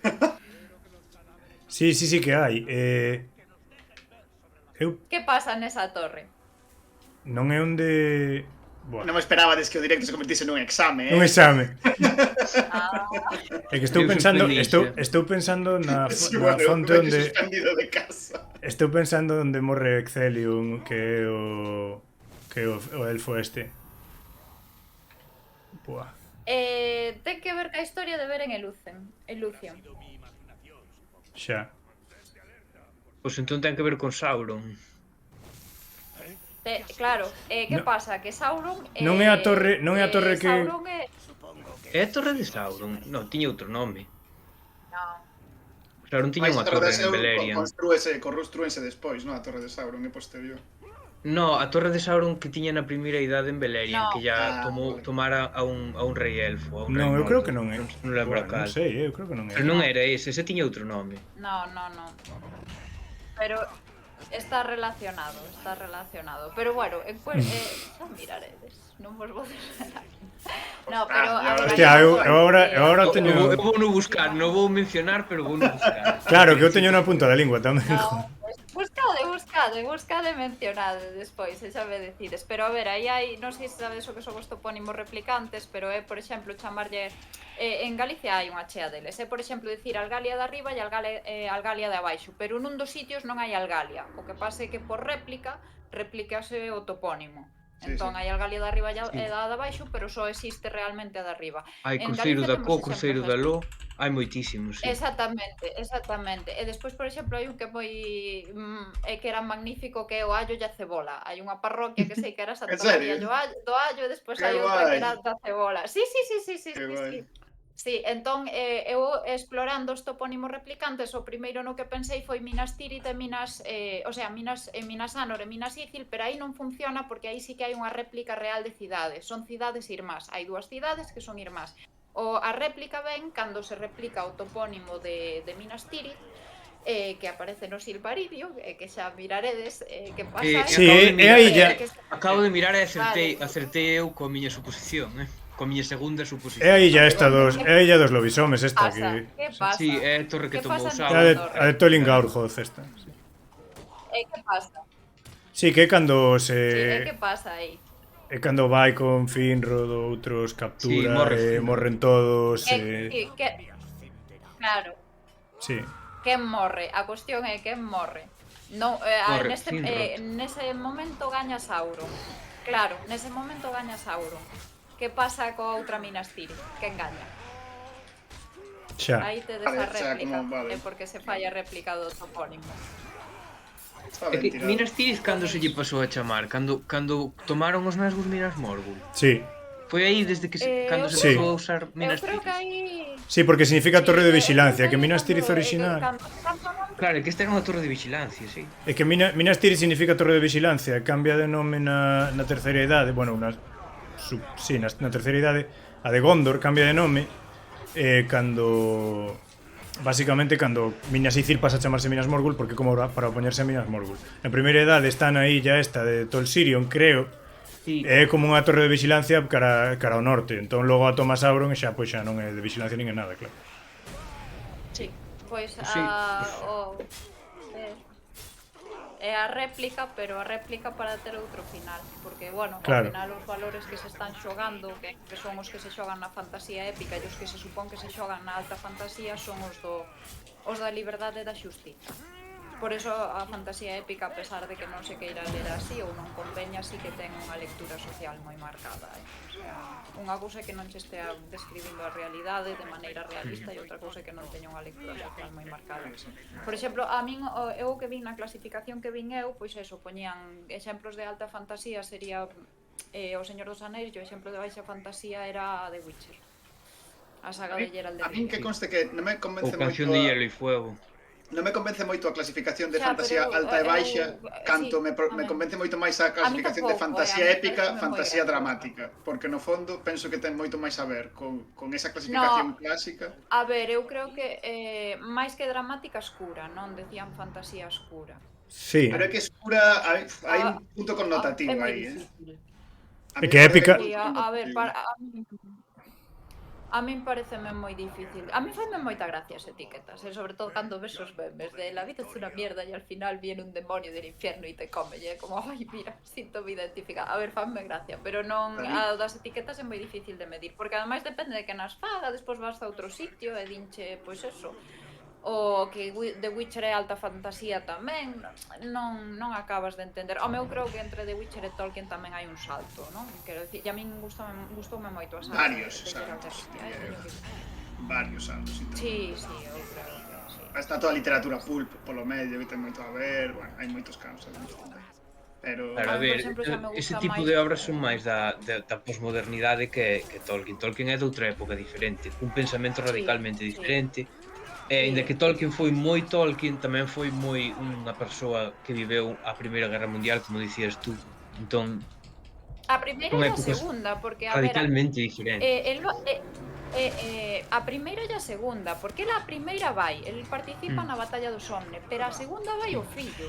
Vai o fillo, Entón, sí. el escríbese cartas co fillo, sí, el escríbese cartas co fillo, nas que di, bueno, que na realidade non é todo tan que non se pode explicar todo tan facilmente, pero el fálalle do Uruk-hai. E o Uruk-hai, fálalle do Uruk-hai referíndose ao bando oposto, referíndose aos nazis, non? E xume, bueno, na realidade igual non é simple, pero fálalle do Uruk-hai, sí, fálalle do Uruk, sí. O sea, el despois cartease co fillo, carteábase ca muller, tiñan un código para que ela soubera onde estaba durante a guerra, que só coñecían eles. Entón, a ver, el no fondo ten que vivir as dúas guerras, porque se participas ti nunha, ves o que é, Sí, e o cambio que participa o supón teu en fillo relación ás despois. guerras anteriores, e na segunda participa o teu fillo, Tolkien está falando deso todo. E non é que el faga unha crónica sobre a guerra, pero é como o do cristianismo, é un pouso que non podes evitar, é algo que está pasando. É algo que está pasando e, bueno, tamén é eso, os povos libres, que son os que vencen, as de razas diferentes, toda esta historia, despois tes a masa escrava, ademais, que é unha masa escrava, Sí. e aí sí que xa non hai... Bueno, iso O é sea, no caso do Señor dos Anéis e do Hobbit, porque no caso do Silmarillion é todo o contrario. Ou seja, a primeira idade, porque isto máis ben estruturase por idade. O Silmarillion é un libro artificial, como dicías tú antes. Entón, no caso da primeira idade é o contrario, aí perden os non hai vos realmente, porque os Noldor, por exemplo, fan bastantes barbaridades. Entón, non hai vos e malos, hai os malos e os regulares. Noldor. Claro, é que Celebrimbor, entón... Bueno, é importante, claro, eu, por exemplo, que falabades antes de Gandalf, por exemplo, Gandalf é a figura que, desde o meu punto de vista, que favorece a transición á idade do... Entón, é unha figura que saben que non ten que quedar nese mundo, pero sabe como ten que deixar. Non teño claro que sexa o que pasa, por exemplo, con Merlín. E gústame moito o nome do mago do Kalevala. Se algún día teño un fillo, que direi ese nome. Como era? Que xa me esquecín, ó. Vaina Non sei, pero... Vaina Moinen, pero ademais ten puntiños en todas as, prácticamente en todas as vogais, É un pipote de nome, en plan... Que os nomes nórdicos son a hostia, Son o mellor que hai os nomes nórdicos. O sea, mira, que nomes do Kalevala, hai nomes do Kalevala que son a hostia, O sea, era... Como era? Había un que se chamaba... Espérate, que non me acordo. Pero o Kalevala que era? Era finés? Sí, sí. Sí, pero pasa aí un pouco como a novela esta... Bueno, a novela, os poemas estes de... escoceses nos que se fundamentou moito Pondal, os de Ossian, que son un pouco... O Kalevala é un pouco unha reconstrucción que fai un Notas no século XIX, vaya, que non é como Beowulf, que é un texto que do que tes fontes anteriores, senón que o Kalevala, bueno, é un pouco máis artificioso nese sentido. ¿no? Pero, sí, Elías Lonrod, sí. Que estaba dicindo? Por exemplo, que non sei, se falamos un día do Kalevala tamén dá para moito, porque por exemplo hai unha especie de obxeto máxico que nunca se chega a describir e que pode cambiar o mundo a súa antallo, que é unha especie de que describen casi como un obxeto de cociña, é unha cosa loquísima, que chaman o sampo. Sei que é unha movida rarísima. O pelallos do destino. Sí, eu creo, o sea, a mí por exemplo, a movida de que é que a movida, por exemplo, de que nunca se sabe os poderes exactamente do anel, a mí me parece que está moi baseado neste obxeto rarísimo no do Sampo, que é un obxeto super importante no Kalevala, do que se fala un montón. Pero, o sea, que hai movidas así rarísimas. Mira, queríamos ensinar cambiando radicalmente, bueno, non tan radicalmente, pero aquí hai moito... Se entramos aquí, vedes, hai moito lore, entramos aquí unha parte que se chama apéndices, que basicamente, pois, lore. E eu teño as miñas dúbidas se ese lore é lore dos libros ou é todo... Hai cousas que están bastante ben, pero é que non é tanto aquí como vou sair de aquí, que total estou simplemente pegándome con orcos ao final. Vou sair de aquí. Aquí hai as tribus esas de orcos, ou iso é no segundo nomais. É que no segundo hai unhas tribus de orcos que é todo inventado. Pois non sei se será no segundo. Supoño que será no segundo. Aquí xa hai abondo inventado, pero no segundo nada da vida dos orcos. Pero mira, cando Tolkien ni sequera deixou por escrito a orixe dos orcos que ele quería. Sí, efectivamente. Nos textos que escribiu Tolkien, os orcos descendían dos homes, non dos elfos. E no Silmarillion publicado está que veñen dos elfos. Mira, aquí nas pelis tamén aparece o de antaño eran elfos ou foron elfos. Iso está ben nas pelis porque é o que aparece no Silmarillion publicado. Bueno, pero que nas pelis eso explica Saruman nun momento no que está como sacando orcos da terra. E que a propia peli é como inconsistente con iso, porque como antaño foron elfos, pois sabes, entón procrearán como seres vivos que son, non sacas do barro. Claro. Entón, son as cousas que máis se critican das películas. Sí, esa parte era moi facilmente é que humanizan máis os orcos. Sobre todo que era como moi facilmente evitable, porque tampouco estes que poñer aí fodendo, pero joder, non pos aí como os fan da terra, pois que están creando exército, que están, non sei, sabes, non era necesario. Esa idea parece moi boa. Por exemplo, a min esa idea me parece moi Sí, pero entón cala o de que antes eran elfos, entón xa non é, sabes, se queres por un lado ser respetuoso e por outro lado foran elfos, foran homes, a idea mesma, son corrupcións. Pero son seres que se reproducen. Claro, son seres. É que a mí parece má hostia, e aquí vou tirar un triple, pero hai unha interpretación que me fai moita gracia pensar a min, que a movida de que os orcos están como nas, o sea, literalmente o que sacan das minas de Isengard, que construen as minas para construir os orcos. O sea, e a metáfora aí para min é que os orcos son o petróleo. O petróleo. É a movida é como se fosen cadáveres de dinosaurios. Unha movida así. Eu comproche a importancia que tiña o petróleo na altura, No, digo, o sea, a interpretación de agora, sabes? Pero tío, eu comproche o que ti queiras, que sexan como se son, sabes, como se son platino, dame igual, pero que entón non digas o de antaño foron elfos, tal. Para a continuación empezar a facer unha cosa que xa son a propia película xa non ten sentido, sabes? É que son pelis que están moi ben feitas como adaptacións, pero que tamén están moi ben feitas no sentido de que quedan moi ben apretadiñas, sabes? Que non ti ves as pelis e non dis, que isto está mal por esta outra cousa da peli. Teñen consistencia interna, xa non ca obra de Tolkien, senón interna. Esa é unha das cousas que realmente carece dela, sabes? Sí. Pero bueno. Que querías ensinar? Que estabas ensinando... básicamente, nada, a parte esta que é a parte máis interesante, é a parte que máis me gusta do xogo, porque logo o xogo, bueno, ten unha xogabilidade que está ben, ás veces xa vistes que é un pouco en plan un enxambre de inimigos que tens que estar aí bum, pero bueno. Sí. A mí eso encántame, que eu sería moi feliz. O segundo ten unha xogabilidade aínda mellor. É que teño... é unha aínda peor. Pero a xogabilidade é impresionante o que podes facer aí. Sí. É que, a ver, esta xogabilidade está guai. O que pasa é que a min me gusta que todas estas montóns de orcos e tal sirvan para algo, que non sexa sempre facer o mesmo. Que sexa... Pero bueno, o que máis me mola a min, polo menos do xogo, é a parte esta de apéndices que se ve un pouco reflectida a veces no mundo, en que vas a sitios e as cousas teñen nome e tal, e eso sí que está ben conectadiño. Entón, se os parece, miramos... A ver, aquí hai unha parte que estos son coleccionables que tens que ir completando. Eu non teño moitos porque tampouco busquei, ves, pero... Faz como unha especie de porta así, imitación dos chinos de Moria e tal. Esa é unha época dos videoxogos que intentan satisfacer a todos os tipos de xogadores, sí. ou que eles consideran que son tipos de xogadores, dándolles varios retos. Este é o reto dos coleccionistas.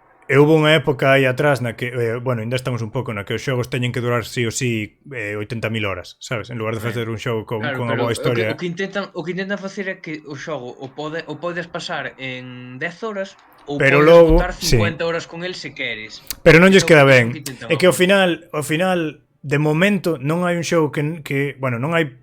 Desde logo este non é un xogo no cal as dúas cousas saian ben, sabes? Neste xogo hai moito que facer, pero a historia principal adolece moitísimo de falta de tempo, de falta de cuidado. A historia cuidado. principal para min é secundaria, e no 2 sí, moitísimo máis secundaria. Xa. Porque no 2 Pois a min iso sácame, tío. 80% do xogo no 2 valo pasar facendo cousas que non son a historia principal, porque son moito máis atractivas. O que podes facer fora da historia principal é moitísimo máis atractivo. Todo de ir conquistando fortalezas, encontrándote con orcos. Sí. Iso é a aquí tamén, pero bueno, eu quería o cerne. Eu quería unha historia principal que estivese a altura de todas estas historias, pero mira, tedes aquí, bueno, estos son chorradas, claro, pero méteste, sí que di en plan bueno, a ver, espérate, eu que sei. Isto tal, sempre che falan aquí de cousas da segunda idade, non sei que non sei canto. Este é porque teñen como recordos aquí metidos dentro. Pero logo vas aquí, natureza. Aquí hai cousas que están 100% inventadas, como estas historias, estes bichos así. Pero logo A min conste que me mola mogollón, o sea... Está ben, porque tratan de darlles nomes, non sei, en plan, un gol significa algo, sabes? Eu que sei, en plan, significa escuridade, entón, bueno, pois aquí a tes, sabes? Moscas Morgai, Morgai é unha zona, sabes? Claro. Eu que sei. Esta flor sí existe, sabes? Esta flor é certa, existe. Por certo, tamén hai estudios sobre Ungoliant e a relación ca feminidade e lecturas da feminidade en Tolkien relacionadas con Ungoliant. Porque, bueno, Ungoliant é feminino. Ou seja, Ungoliant refírese nos libros como feminino, non recordo. Creo que sí.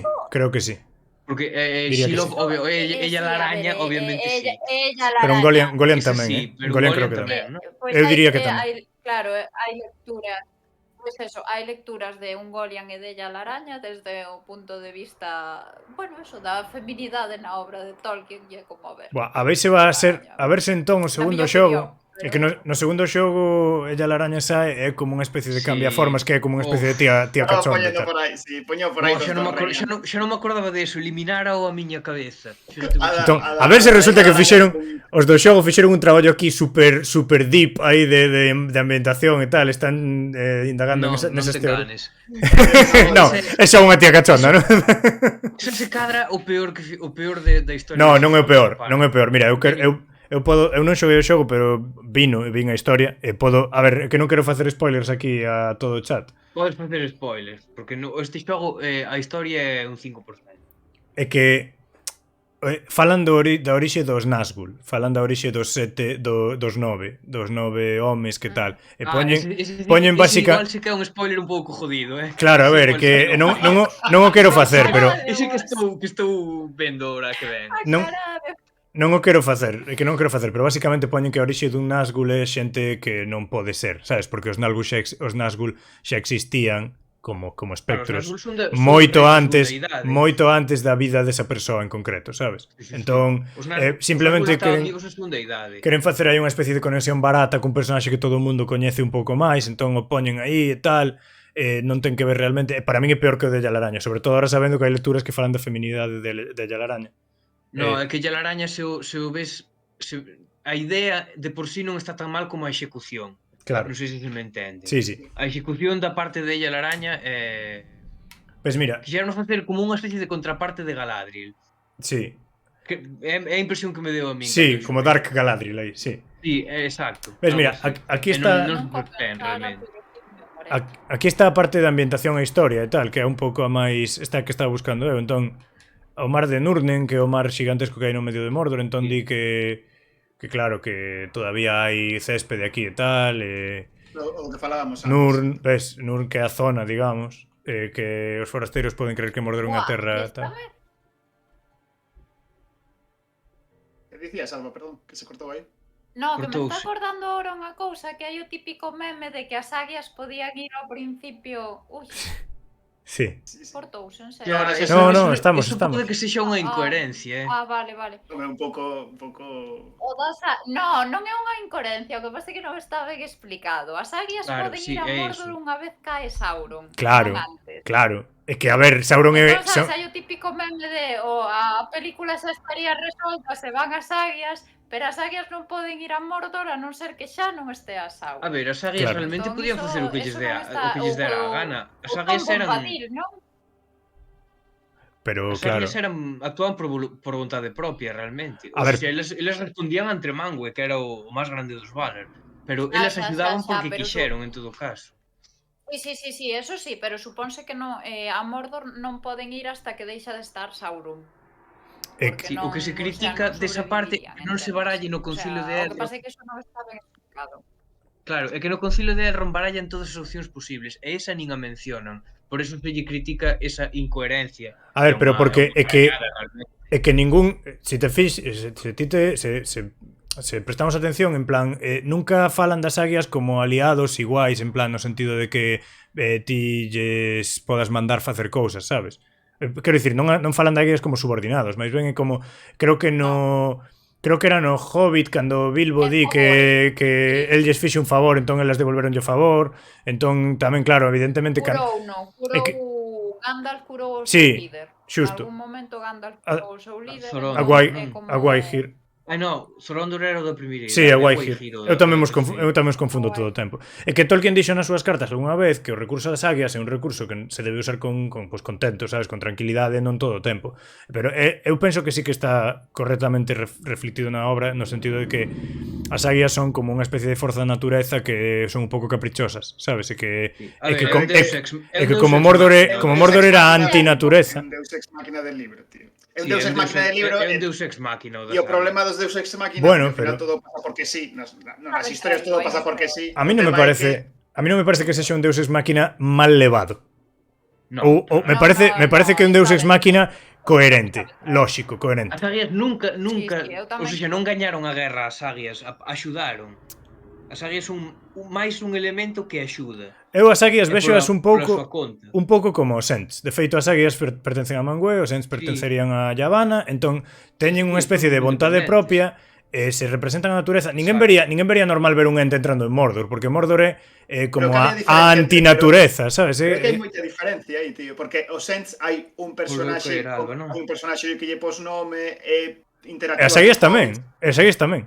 Sí, falan. Teñen nome e falan e todo. Pero nas águias no Señor dos Anéis que arco teñen? Porque ti entendes o arco argumental dos Ents. O sea, entendes que era peña que tiña un problema e soluciona. No Señor dos Anéis son un deus ex máquina. Un deus ex máquina que aparece ao final, que a mí non me parece especialmente problemático. Eu entendo que no que unha historia é ese. Eu entendo que no que a obra literaria, claro, no que a obra literaria do Señor dos Anéis sí que son así, pero que digamos dentro do universo, no cal se encadra esa pequenísima parte que é o Señor dos Anéis, están moi xustificadas.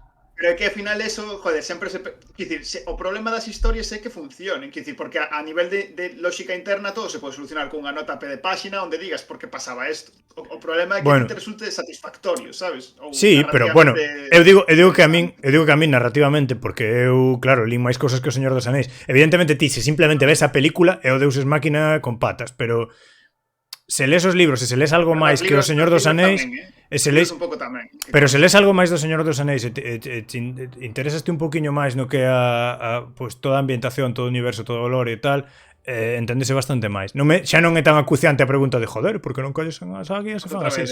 Estamos outra vez descolocados aí. Ai, marchou outra vez. Non, a ver, realmente se sabes máis das águias non é tan descarado, pero sí que é un deus ex máquina, funciona así. Claro, é un deus ex máquina que dicir que podes... É un momento. Sí. Bueno, non digo que non o sexa, digo que o entendo. Sí, non. Non peca, non estraga o clímax en ningún momento, nin moito. Porque ademais é exactamente o que comentaba Alba, o sea, é un momento de unha vez pasado o clímax, sabes? Que dicir, é como unha especie de resolución a un problema material de como saen de ali, sabes? Claro. Non solucionan o problema, que entón sí que sería a rehosta. Se chegasen ao final e tirasen elas o anel, sí que sería a hostia. Claro, sí, claro, que aí xa che fan elas o traballo. Aí estragaría todas as novelas, realmente. No, claro, Mira, claro. mola, esta teoría. Di dos do rei. Esta teoría de que Gandalf realmente quería usar as águias Sí. de cruzar Moria, de aí o de Fly You Fools. Nada, Sí, eu eso vino tamén, eso non ten sentido. Eso é porque tonterías, no libro creo que non dicía iso para empezar. Sí. Creo que non era literal iso de Fly You Fools, non é unha cita do libro literal.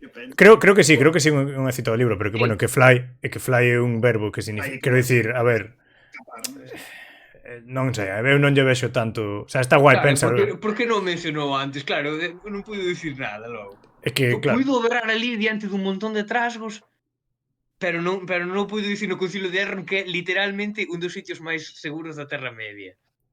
É que No. É a mesma explicación del ao final sí que as chamei, sabes? Ao final sí que me colleu cobertura ao teléfono e puiden chamar as águias, sabes? O tema das águias as cosquillas que todo o mundo lle quere buscar Sí. No, a ver, podelo criticar, pero non en ningún momento estraga a acción. No, a mí non me parece. Non Deus Ex Máquina mal levado. É iso que digo. Pero sí que o é. Mira, falando aí de memes, vin hoxe un meme que me fixo moita graza, que era o típico criticando en plan Frodo era un pringao, non sei que, non sei canto, e Frodo sufrido. Sí, eu tamén o vin hoxe. Literalmente levo un obxeto que me destrue a alma e que os deuses non queren nin tocar. Ya, ese odio a Frodo eu penso que ven de xente que é das pelis. O personaxe de Frodo tamén está moi maltratado polas pelis, moi maltratado. Sí, hai moitos primeiros planos del poñendo caras así de orgasmo, sí. E claro, a xente que está vendo as pelis o que quere é epicidade e quere a Aragorn rebanando cabezas. Entón, sí, pero estás vendo a Aragorn rebanando cabezas e gozando e de repente cambianche a un minuto de primeiros planos de Frodo así sufrindo, pois hai xente que non quere esa parte. Entón, elle pesada e colle Zunia a Frodo. A ver, eu creo que o problema é que chega un punto que as películas abusan un pouco desa parte. O sea, sinceramente. Si, ten máis peso nas pelis que nos libros. Sí, o sea, eu no libro creo que está mellor levado esa parte Sí, totalmente. Porque nas pelis é como e outra vez. Sí, é como na última peli do Hobbit o do ouro, o de Thorin por Dios, coa enfermidade do ouro. Que pesadez. Bueno, que nin a propia peli se pon de acordo consigo mesma con iso, porque din unha cousa logo. Bueno, a ver, se empezamos a rajar das pelis do Hobbit hai que reservar outro streaming. Eu quero estar nese streaming, que son as miñas favoritas ademais, porque eu pas pelis teño moi mal gusto. Facemos especial. A terceira peli do Hobbit é indefendible, non hai nada que se pode defender dele. En cambio, a primeira peli do Hobbit me parece moi defendible. A primeira peli do Hobbit está ben. Moi defendible non. Aceptablemente defendible, moi defendible tampouco. No, está ben. A min gustou a primeira peli. Os primeiros 20 minutos son moi bons, miro que che digo. A escena Sí, os primeiros 20 minutos sí, pero que a peli dura 2 horas e media, tío. Hostia, Ao final, cando empezan a volverse así tolos co deazo que tal, xa bueno. Pero tampouco estaba mal, non era un cambio respecto do lore o deazo que fose flamante. Era un cambio esperable. Necesitaban un antagonista. A ver, necesitan un antagonista, pero sí que é certo que o gran antagonista do Hobbit non é Azog, é Smaug. Claro, pero ese é o problema cando fas 3 pelis. Ese é o problema cando fas 3 pelis e o dragón non sai na primeira, ni esa en 10 minutos da terceira, sabes? O gran antagonista se xa Azog, que tes un dragón. Sí. Claro. A ver, Azog é o que ven para rematar a faena, non? Ainda por riba, ahora que terminamos co dragón e todos os problemas, ahora a batalla dos... Sí, que despachen o dragón así... Un desastre, sí. O do dragón, o do dragón, sí, que é super traumático, co fillo... Eso xa é unha... É que non... Cando en realidade non libro colleu, lanzoulle unha puta flecha e matou. A ver, por exemplo... de merda.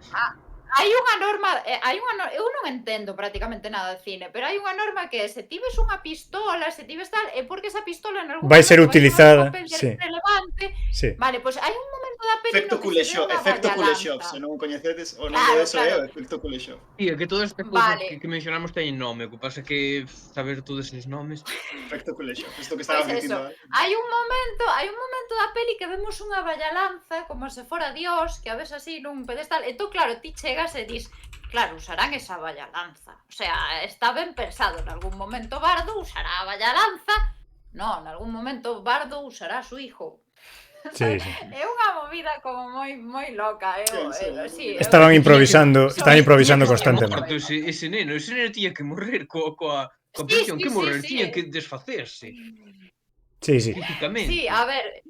Sí, a ver, esa parte moi turbia, porque además a peli empeza así, sabes? Que como a segunda termina... Está moi mal feito todo, en plan, Sí, é que a forma en que romperon as pelis en tres rompe totalmente a Smaug, fai que teñas que meter cousas que non, sabes? Está moi mal. Din aquí de feito, sí, que dicían no libro está morto. Sí, claro, sí. O que está vivo é o fillo, o Volg. Sí, que aí non se di que sexa o seu fillo, porque claro, os orcos non procrean. Entón non pode haber fillo. No, Petróleo. pero Volgo era o fillo de Azog, realmente. Sí. E Azog levaba morto como como 117 anos, sí, pero Sí, na batalla esa que se ve, que esa batalla, a ver, eso é unha pasada, de como está montada esa escena da batalla de Zanulbice, esa é unha pasada. Pero claro, que as pelis a nivel visual están ben, menos a terceira. A terceira xa a nivel visual tampouco. A terceira é un derrape completo. A segunda a nivel visual está genial. A min a nivel visual en xeral tampouco me molan, porque están feitas aí rodadas a non sei cantos frames, todo con pantalla verde.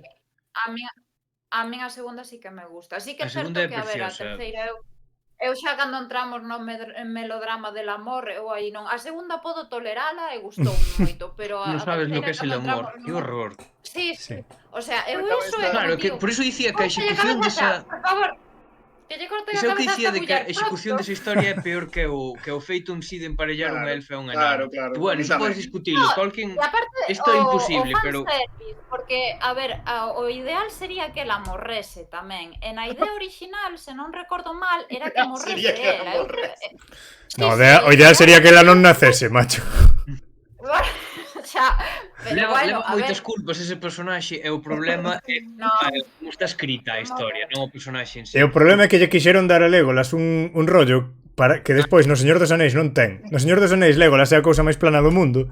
E aquí querenlle dar... Legolas é o personaxe da comunidade que menos ve... Sí. E aquí lle quixeron dar como unha especie de trasfondo super tal, mira, descarnado, desamoroso, tal. Que Legolas... Melodrama. Claro, pero que... Melodrama gratuito, porque Peter Jackson fai esas cousas melodramáticas. Sí, pero que Legolas no Señor dos Anéis, na peli, con Gimli ten un problemiña aí nunha escena, e logo xa son amigos nas pelis, automáticamente xa son amigos, xa non se levan mal e despois empezas a ver que son mazo amigos.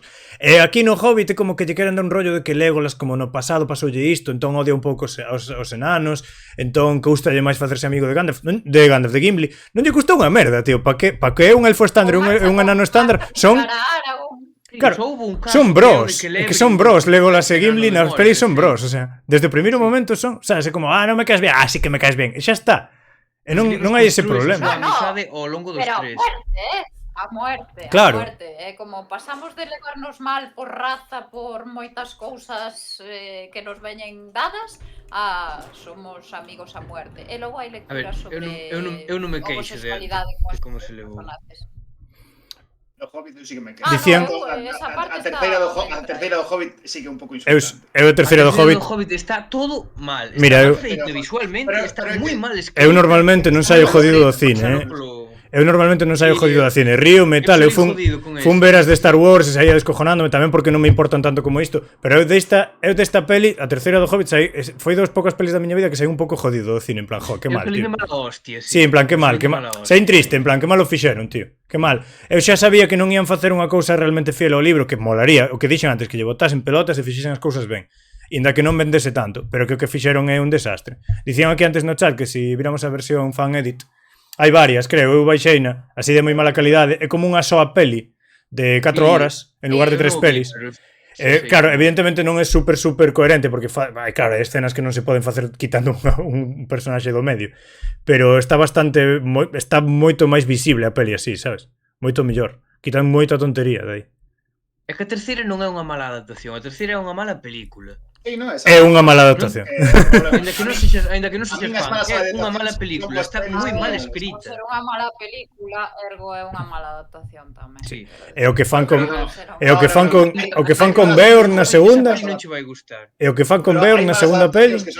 hai malas pelis que son boas adaptacións e viceversa, Sí, Claro, sei, non- no, son pero cousas nesta independentes, creo que... Non é o caso, Sí, aí pero falla, nesta esa creo que falla vai todo. todo vinculado. Por eso a min a primeira me gusta que nesta tanto. vai todo vinculado. A primeira non é tan boa peli, pero é boa adaptación. Dentro do que Por cabe. momentos. O problema da Non é primeira tan boa peli... adaptación como as dos Señores dos Anéis, porque Claro. A ver, eu, son as por pelis exemplo, perfectas. eu a primeira peli na versión extendida sóbrame. O sea, a versión extendida sóbrame. Ou, por exemplo, cando están con Elrond e tal, que están os É ananos que- montando aí como... A ver, eran ananos, pero non Cringe. son nenos. O Un sea, pouco, Claro. un pouco conceptos cringe que- esas escenas, É que as Claro, pelis a ver, estas o hai pecado que partes que teñen é que son lles como- sobran cousas. Sobranlles cousas en xeral. Sí, O sea, no, e aparte, a ver, eu creo que ao facelas así máis longas veuse un pouco a visión de Peter Jackson cando cousas que eu creo que non entendeu. Por iso o dos elfos, por exemplo, que realmente Legolas iba a decir Galadriel, como se chama? Tauriel, pues parecen superhéroes de Marvel, o sea, no caso de Legolas... sí, un ninja aí, sí. é como... Exactamente, a ver, eso non eran os elfos. Eso non eran Nin os elfos o sea, Noldor siquiera, que en teoría eran superpoderosos. Nin os elfos Claro, Noldor é que que eso fixeran non- esas cousas. Claro, No. e despois o trauma estou de da acordo morte da con- nai e de non... Estou de acordo con Lou que o Sí, problema inventado. fundamental que teñen as tres pelis É un sobra. problema de ritmo porque hai unha decisión de base. Que é facer tres pelis? En lugar de facer unha ou dúas, tío. Faz unha peli, no, a bótase ver. collóns, faz na a ver, tes que En cambiar cousas. En dúas películas podías meterlos. Tes que En dúas cambiar- películas, Daba pa unha peli, en teoría. Unha ou dúas, pero que tes que cambiar cousas porque o libro é super episódico, entón, bueno, se queres facer unha peli nunha serie, telo que facer distinto, pero A ver, Tes que despois cambiar tamén cousas, tedes que ter en pero non conta tanto. que aí houbo cambios, que Peter Jackson non era quen ia facer Sí. ao principio, quen era o que Pero- iba a Guillermo del Toro Era era Guillermo Guillermo del del Toro, Toro. sí. Sí, todo pero eso. bueno. E hai moitas cousas, a primeira peli funciona moi ben porque hai moitas cousas de Guillermo del Toro. Na primeira peli os ananos son individuais, teñen cada un a súa propia personalidade, todo iso vai ser diluindo. Na terceira Sí, peli sí. é como, bueno, pues, son a masa. Bueno, pero Entón, eso é moito Guillermo. xa na- Hai cousas que se foron perdendo. xa na primeira peli hai cousas que non... Eu vira hai tempo un vídeo en YouTube que daba xusto no cravo con unha cousa que era que nas montañas, mentres Bilbo está con Gollum e tal, hai unha escena forzadiña aí de loita que cando escapan e tal, que era unha especie de comparación entre esa escena, cando matan ao trasgo xefe escapan todos aí, Sí. comparaban un pouco esa escena coa escena de Moria. De Moria. E a escena de Moria está Sí, super ben do- levada, todo leva a un punto, todo a non só avanza a acción, senón que avanza a historia coa acción. E na outra é como ver unha proba do Grand Prix. É unha fantasmada. Claro. É o Gran Prix. No, a escena de Sí, é Moria como podes poñer o Benny Hill de fondo, xa está, que se pegue un rato e despois, aparte de que sexa unha fantasmada, que bueno, que tamén o do Señor dos Anéis é un pouco fantasmada, non importa. É que No, realmente esa podes escena cortar 3 de Moria minutos da é escena perfecta. e dis, bueno, pois aí seguen, sabes? En cambio, se cortas 3 minutos da escena de Moria, é que é unha lección de cine e non entendo, porque o fixo Peter Jackson tamén, entón está clarísimo que se montou nun tren en movimento e o pobre home non tivo tempo de facer nada como el quería, pero tamén hai cousas que están feitas con moito máis gusto, sabes? Cinematográfico puramente, porque que máis dá? É unha puta escena de pegarse, sabes? Eso non ten que ver con Tolkien, que se fora por Tolkien non facían nada diso. Entón, No, Tolkien as batallas despachabas normalmente nunha páxina como moitísimo. claro, era pura, Un parágrafo. era cronista de batallas en plan pim pam pum, xa está. Sí. Pero Tolkien era cronista de batallas. claro, por eso digo que sobran, que están feitas, que son boas adaptacións por momentos. Hai momentos nos que por ser mala peli, a min quítanme da adaptación, sabes? En cambio, por exemplo, a escena de Bilbo con Gollum na primeira peli ou a primeira escena de Bilbo con Gandalf son boísimas, son como libros, estás lendo libros, son así, sabes? Sí. E logo na segunda Claro, peli e na terceira hai cada vez menos diso, Bilbo co dragón e pouco máis. Pouquiño máis. Pero porque As escenas de Bilbo co dragón tamén están xeniais. Sí. Sí, a mí Xeralo esas Dragón tamén me está moi ben. gustaron. Ao principio non sei se sabedes que Gandalf non é Ian McKellen, non? Ian McKellen convencerono despois para que sí, porque senón o fandom non o ia entender, pero ao principio vos notades No. que Gandalf está moi raro, non? É que fala moi raro. Sí, Sí. sí. Ao principio da primeira do Hobbit, Quen pois era? por iso. Non sabía isto. Calquera con CGI por encima, sabes? Non sei exactamente. Claro. Creo que hai un xogo dese tipo. Non sei se despois el rodou algo máis, pero aí está montado. Aí está montado. A Sí, ver, aí notase que está moi raro. sí, E sí. de repente non para de tomar aire, o sea, aí notase que está moi raro. E iso, tiveron que convencelo dicíndolle que ese novo fandom non o vai entender e tal. Eu son moi fan. Bueno, o fandom non o entendeu igualmente. É imposible non ser fan del. Ese home é... Sí. Sí. Pero por eso dicía que tamén visualmente as pelis, non digo visualmente no sentido, é que están feitas de outro xeito, están feitas nun estudo. A min o Señor dos Anéis podelo ver en 2050 e non vai envellecer. Estas velas agora xa dis, o cartón piedra aí como se nota, sabes? Todos os personaxes brillan, todo o mundo brilla. Todo, sí. Claro, os orcos son de plastilina, son de coña os orcos aí, tío. Co ben que estaban feitos no Señor dos Anéis, estaban increíbles no Señor dos Anéis. Eran realistas. É que por momentos parecen pelis anteriores, sabes? Pero que colles Jurassic Park e os dinosaurios de Jurassic Park dan máis o pego que eses orcos, sabes? Que son pelis malas, que sen máis. Tampouco penso... Non é só que falla a adaptación, aí fallan máis cousas. Son pelis malas. Claro, pero hai moitos... Eu cando vin que os espazos eran os do videoxogo da terceira idade, xa ves un afán de reciclaxe que, a ver, eso xa dá unha idea. Que non sei que esperanza... Bueno, logo, se non nos podes nos poñer en grande, porque estamos en pequeniño. Sí, a verdade é que sí, estaba pensando, estamos aquí co xogo, pero o xogo xa quedou atrás. Espérate. Aquí estamos ben, así estamos ben, creo. Espera, movo meu... Teño que facer algo para poderme mover. Ah, mira, xa sei o que vou facer. Aparece aí, exacto, ponte en show participante, exacto. Vale, así un pouco de coña. Teño dúas preguntas un pouco para todas. A primeira é, quero que teñamos... Preparémonos. A primeira é, quero que saquemos de aquí a posición oficial de Que Cheira Papá a respecto de Tom Bombadil.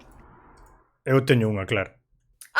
Eu teño. Que opinamos de Tom Bombadil? Quen é Tom Bombadil? A ver... Teorías ou opinión persoal? Un pouco as dúas. Eu tanto teorías como opinión persoal. A ver, Tom Bombadil era un dos seus personaxes favoritos, o dos personaxes favoritos de Tolkien e do fillo. El quixo deixalo por pelotas, que como gusta a min e meto pista. E tamén é unha maneira que creo que por exemplo, foi o que intentou a de Harry Potter e non o conseguiu, de expandir o universo, de alguna maneira. Porque pensade iso, que a publicación do Señor dos Anéis e a do Hobbit eran as que el fixo en vida, non? Despois o resto soubémolo despois polo fillo, etc. Pero era unha maneira de expandir o universo, se quixera. O sea, eu creo que era unha boa maneira de expandir o universo. De aquí hai moito máis antigo. Eu creo que era unha boa porta aberta, pero esa é a miña opinión. Eu creo que cometeu eso, porque era o que era o personaxe favorito dele, o personaxe favorito do fillo, que a historia do Anel que lle afecta... Non. O sea, eso na película fixeron ben en sacalo. Bueno, é como a das águias, é unha das cousas aí que queda no aire e tal, pero bueno, esta é a miña opinión. Rodicio, ti preguntas pola nosa posición con respecto aos seus orixes, a que é? Eu creo que Tom Bombadil é Tom. Pides teorías ou opinión? No, eso... Eu odio Tom Bombadil, odio esa parte. Home, era obvio que non iban poñer nas películas. Eu creo que bota moita xente para atrás, moita xente Sí. Eu penso que eses capítulos que non saen na peli, que son do capítulo 3 ao 9 do primeiro libro, da primeira parte, bueno, do primeiro libro, do libro primeiro. Eses capítulos son os capítulos que a xente fala cando fala de que Tolkien é moi difícil de ler, porque son os capítulos... Sí, porque é a palabra que utilizan cando son respetuosos. Sí, é certo que son unha serie de capítulos que eu aprendín a apreciar despois facendo TFM, pero bueno, que tampouco, non sei, non é como ler aí unha cousa en arameo, sabes? A razón de que el sexa descriptivo é que, se vos dades conta, o que consigue é que o lector sexa un personaxe máis da compañía, sin que se dea conta. E esa é a razón. Ti vas acompañando a compañía, eres o membro invisible como lector.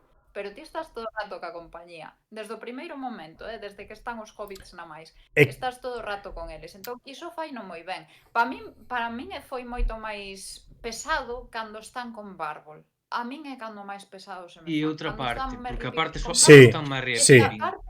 Pareceme pesadísima, moito máis pesada que as quebradas dos túmulos, que ademais polo menos pasan cousas, consiguen as espadas... E que as quebradas dos túmulos é vos que vello...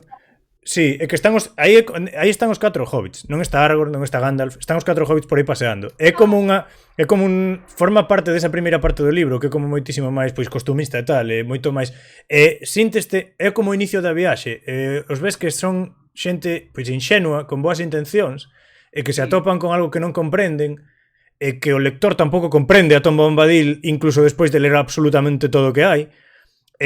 Para min non comprendía. Para min, realmente. A ver, eu creo que se lle pode dar facilmente, o sea, relativamente facilmente, un encaixe dentro do mundo, pero que literariamente venlle xenial a iso, porque ti estás comezando cos hobbits, cada vez que dan un paso atopan algo e como, hostia, boa, que isto, tal. Entón, ti realmente chegas aí, pasan por un perigo, logo pasan por outro perigo máis, o tío chega, salvalles dúas veces o cu, e eles non saben realmente o que está pasando, e ti tampouco, ti non sabes quen é ese tío, non sabes seguro quen é ese tío, quen é ese espírito, quen é a súa muller, non sabes quen son, ata despois de ler todo o que hai sobre Tolkien, incluídas as cartas, non o sabes.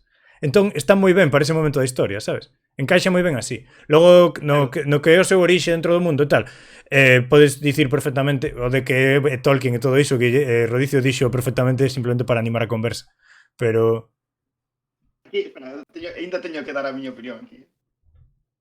Danos a túa opinión, por favor. A min, Tom Bombadil pareceme a hostia, porque é como unha oda, o sea, eu creo que é o que di Alba e o que di Cristian ao mesmo tempo. Quer dicir, é a hostia porque é como dicir, no, isto aquí hai 50 páxinas, o sea, 50 páxinas, hai como un capítulo horripilante, isto non ten ni pés ni cabeza. Pero eu teño a confianza de que o libro é tan bo que a xente o vai ler igual. Quer dicir, hai unha confianza. No, a ver, é que Tom Bombadil meteuno por collós, basicamente. Meteuno porque quixo, porque lle deu a gana.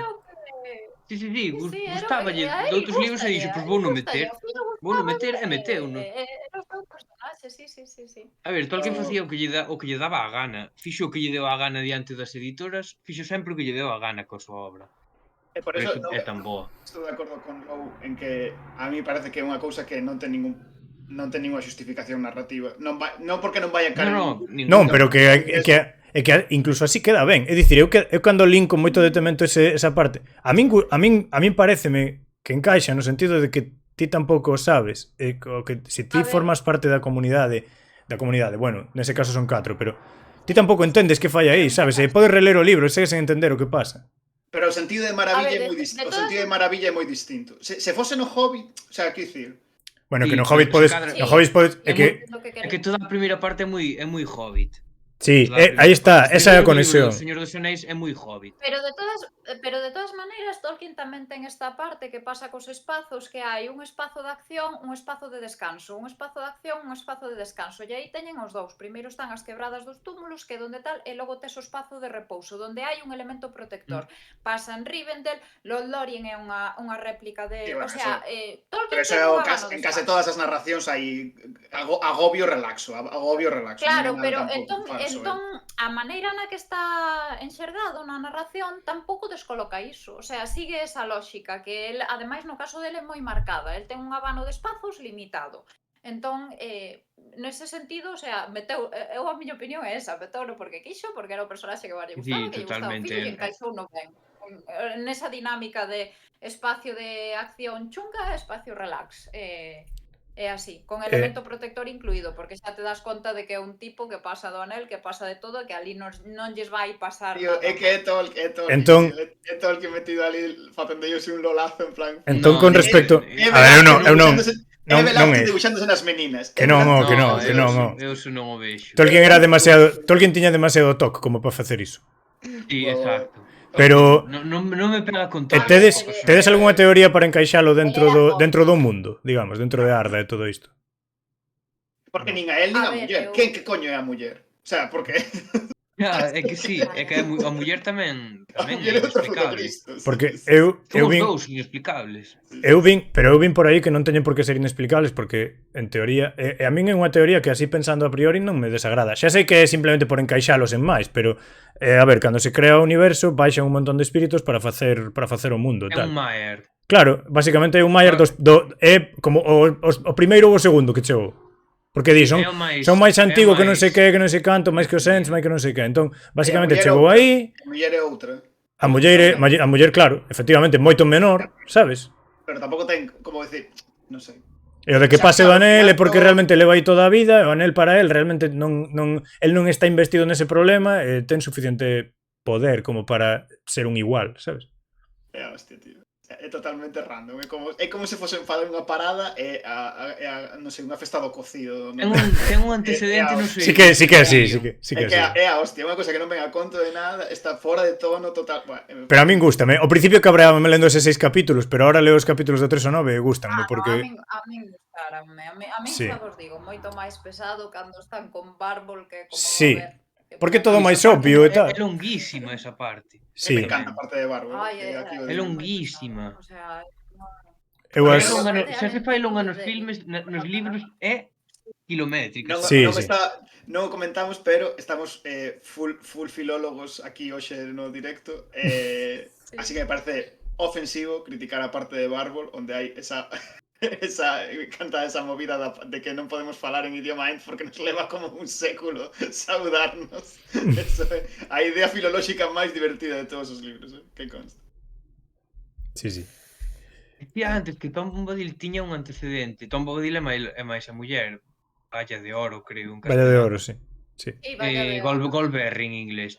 Teñen un antecedente na primeira idade en Melian e o Rei Singo. Xusto.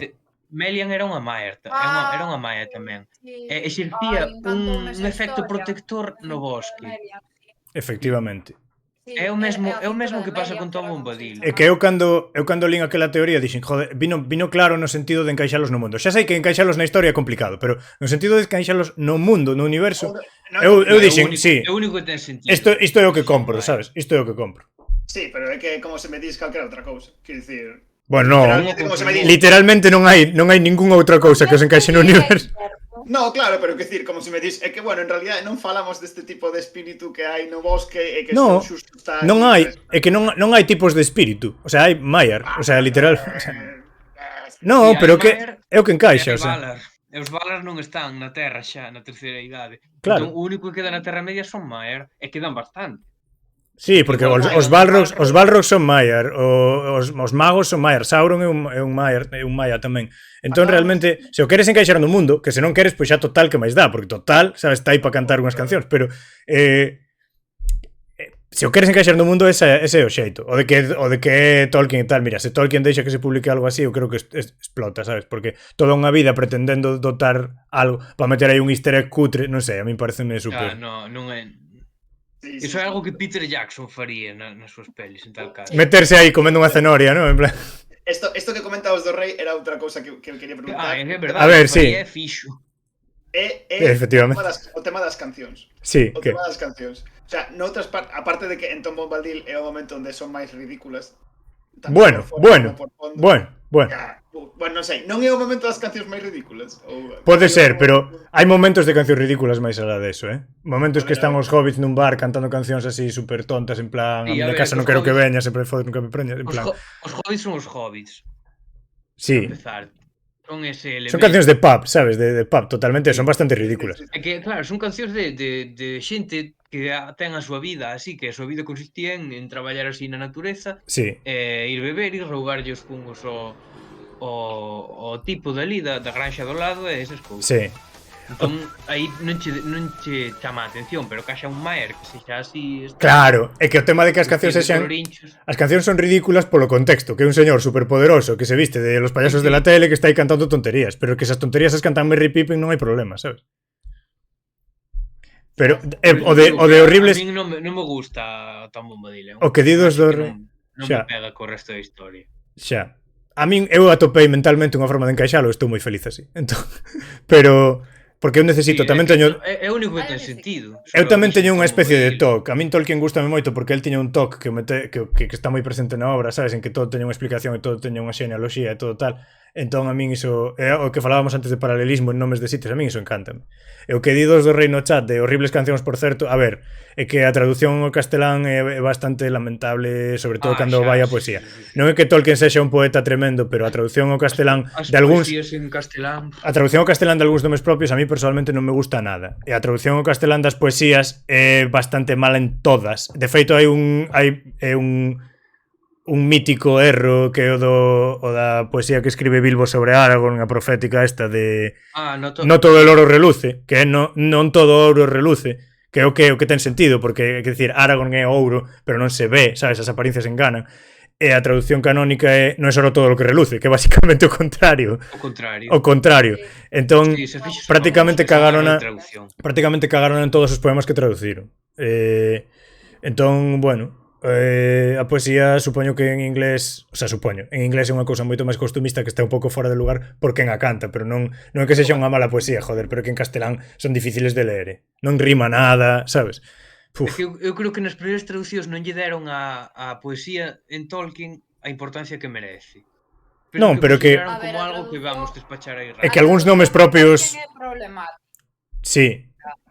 A traducción ao castelán en Tolkien é problemática porque está feita a varias mans e non te siguen un criterio unificado. Isto falámoslo no Valeiro Perfecto, que, a ver, hai, por exemplo, San Sagaz el Rápido, hijo de Hamfast. Eu non teño ningún problema en que se traduzan os nomes, pero os traduces todos, quero dicir, co criterio sexa unificado. O sea, entón xa non hai unificación nin sequera niso, non?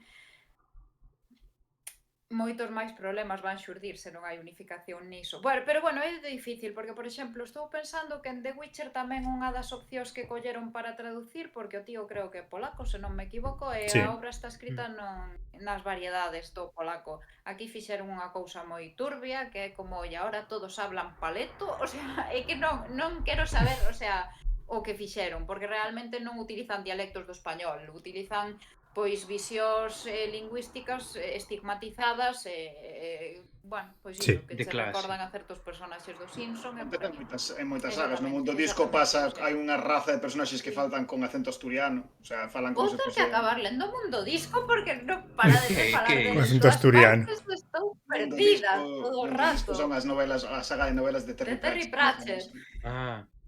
Bueno, que hai solucións. Eu de Terry Pratchett teño de buenos presagios que escribiu con outro. E ainda teño pendente de ler. Saben que escribiu con Neil Gaiman, sí. Hai moito tema que a traducción, sí. Pero que hai algúns nomes que son nomes en prosa, nomes propios que os traduciron.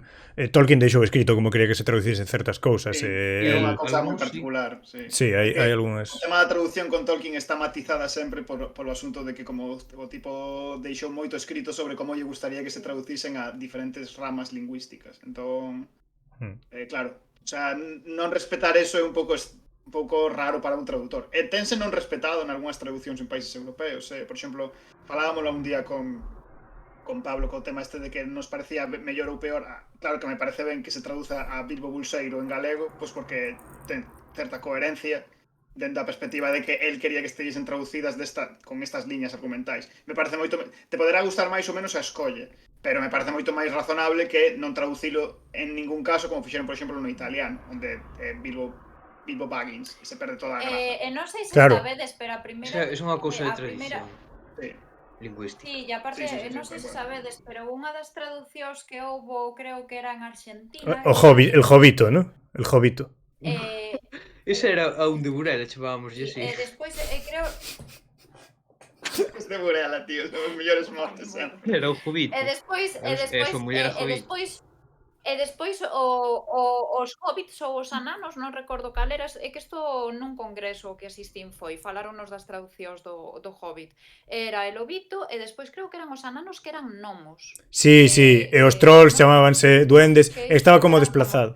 Sí, eu teño ese artigo aí nun libro, sí, pois... Exactamente, que había un cambio no imaginario. Sí, exactamente.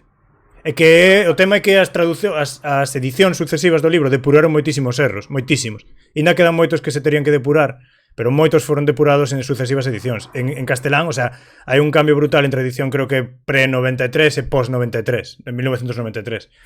Que eu cando fixen o TFM tiven que ter moito cuidado de especificar ben que edición usei, porque claro, cambia, bueno, o corpus que obtés cambia. Bueno, é Minotauro en todos os casos, non? Sí, pero cambiou porque cambiaron, depuraron un montón de historias nun paso a outro. Eu non sei cal Ya. teño. Pregunta dos do rei se é certo que Tolkien tiña un dicionario galego na casa ou é unha lenda. Eu creo que é certo, E que tería. seguramente tiña unha biblioteca moi grande, non sabes ata que punto consultou eso unha vez na súa vida, pero De galego. sí, estaba Eu non o escoitei nunca e non creo que sexa verdade. É certo, é certo. De galego non. Eu o vin, é certo, eu o vin. Eu fui ali a súa casa. Que hai unha Que dicionario? No, que hai unha Que dicionario tiña? A gramática de Cilla tiña gramática de Cilla. Que Creo que dicionario era de tiña? Lugrís. Porque aparte, O da radio non, porque é O de verdade. Lugrís creo que era. A gramática de Cilla tiña. É que non houbo un dicionario No, o de así, Marcial competición Valladares. internacional. O de Marcial Valladares, É verdade, que non, quer dicir, pero que claro, tens que pensar que a biblioteca de Tolkien, sabes, Dios, quer dicir, igual eran como 100.000 libros, e que, sabes, que mira, A que ver, igual obviamente Tolkien sabía da existencia do galego e sabía cousas del. Obviamente, porque sabía de todas as linguas Claro, europeas pero- e ambillón. pero que isto Pero non daí é... a ter un dicionario de A galego. ver, pero que hai, pero a ver, vamos a ver. A biblioteca de Tolkien está conservada e están ali os libros e sacas Pero está ali sabes, que sí, no. joder, que hai fotos do diccionario sacado da súa biblioteca, que non é unha cousa A ver, discutir. pero unha cousa é que o tuvera na biblioteca e outra cousa é que el soubera que o Claro, tuvera. eso totalmente. Eso que igual non o mirou na vida, ou que o mirou unha vez por curiosidade filolóxica e jaja, sabes? Fin, pero que está ali, quero dicir que non pasa nada, sabes? Home, Claro, el claro. algo sabía de portugués. Non era dos idiomas que máis manexaba, pero el tiña coñecementos de portugués. Home, non creo que puidas ir a Lisboa e manter unha conversa fluida, pero escrito e lido tiña dominio do portugués e, por tanto, do galego tamén. Iso é obvio. Fixo por aquí un artigo sobre o tema, que ademais, non sei que... Quen se suscribiuse alguén? O sea, Fede ou alguén follow, non me Teño que dicir eu aquí logo, porque, bueno, fixéronos un host hai 2 horas, suscribiuse Capi 1492, moitas grazas, hai 1 hora, bueno, do bit xa dixeches ti. Ah, sí, vai, sí. Polo do flipando. Fastídame o dos bits, porque tiña que estar preparada aí a... Pero bueno, da igual. Rodicio, tes algunha quiz que facernos, algunha outra pregunta? Só teño unha, para que podemos contestarla rápida, que sei que xa estamos un pouco fora de tempo. Ahora, Home, como era o nome do campo que había á esquerda da cidade? non é quiz, é unha cosa persoal. Falámoslo antes, aínda que ata certo punto, pero unha cosa que me preocupaba hoxe do directo era que fose todo laudatorio, sabes, que estivésemos todo o tempo falando de cousas que nos gustan da obra de Tolkien, cousas boas, tal, porque no fondo a todos nos gusta en termos xerais, non? E é certo que moitas veces, en vez de falar de cousas que non nos gustan na obra de Tolkien, acabamos falando de por que as pelis son malas ou que non nos gusta de algunha das pelis, porque é como unha presa máis fácil de cazar, por decir así, non? Sí. Entón, unha pregunta que os fago é cal é a cousa da obra de Tolkien, o sea, da obra de Tolkien, a súa obra, vai afirmada por el, cal é a cousa que menos vos gusta? Ou unha cousa que non vos gusta? A mencionaches A ver, antes a eu- Tom eu- Bombadil, entón supoño que esa aparte, non? Bueno, A ver, eu vou contestar. Eu vou contestar moi claramente, vai ser evidente, quero dicir, é o papel da muller. O sea, eu quitando Eowyn, que é o meu personaxe favorito ademais, o sea, o papel da muller. Lucien xa non me gusta tanto, porque sí que é certo que é unha pasada o personaxe de Lucien, pero Lucien chega a un punto en que como, pois eu vou donde ti vayas, Beren, señor medio Non é trenco, comparable con eu vou Eowyn. donde ti vayas, e o meu destino está atado ao teu.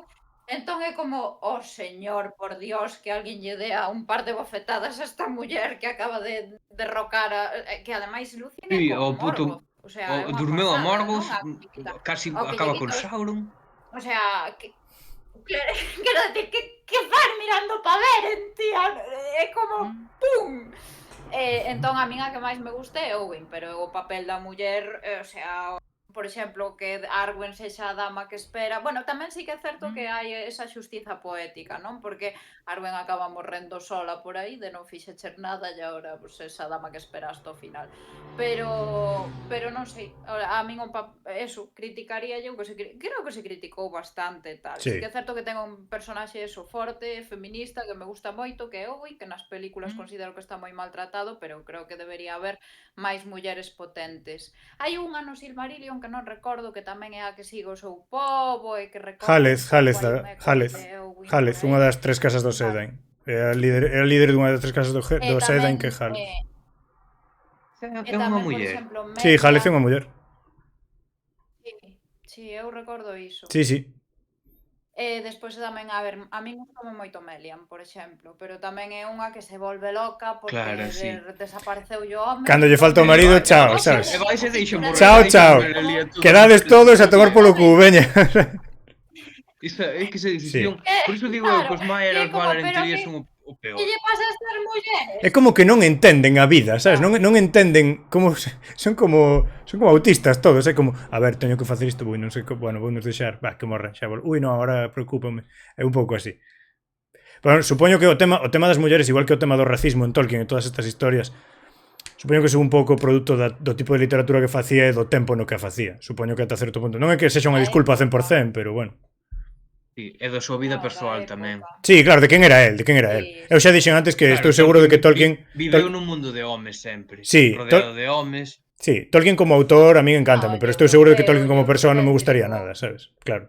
Tolkien como persoa sería unha persoa probablemente bastante inaguantable. Quer dicir, cando falamos antes das referencias, todas as historias moitas veces son masculinas. Sí. Tería súas tariñas, Tolkien. Terías unhas charlas moi interesantes con el sobre Deus, sobre Xesucristo, sobre o cristianismo en xeral. Sí. Eras que tiña con Luis. Ves, por iso acabaríamos non levándonos ben. Pero bueno, como autor a min flipame. Eu se tivese que dicir algo, eu... A ver, é unha queixa un pouco así, porque como ao final acaba sendo tamén un pouco loubalo, pero en plan, a min gustaríame... Creo que... Perfecto. Claro, no... A ver, o traballo de depuración que fixo ao longo da súa vida, o reacio que foi a publicar entendo que el tiña o seu traballo, que el tamén, como dicía antes Cristian, tampouco non facía moita distinción entre o traballo e a súa obra literaria e tal, e que el non se podía dedicar 100% a iso, pero penso que o traballo de depuración constante que fixo o tiquismiquis que era, o tema ese privou a moita xente de desfrutar máis da súa obra.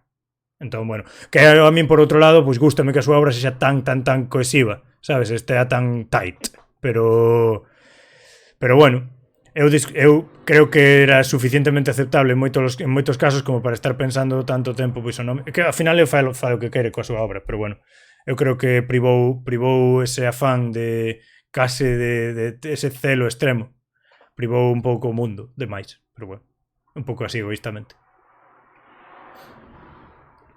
Aparte do Tom. Sí, aparte de Tom, eu vou dicir basicamente o mesmo que ti.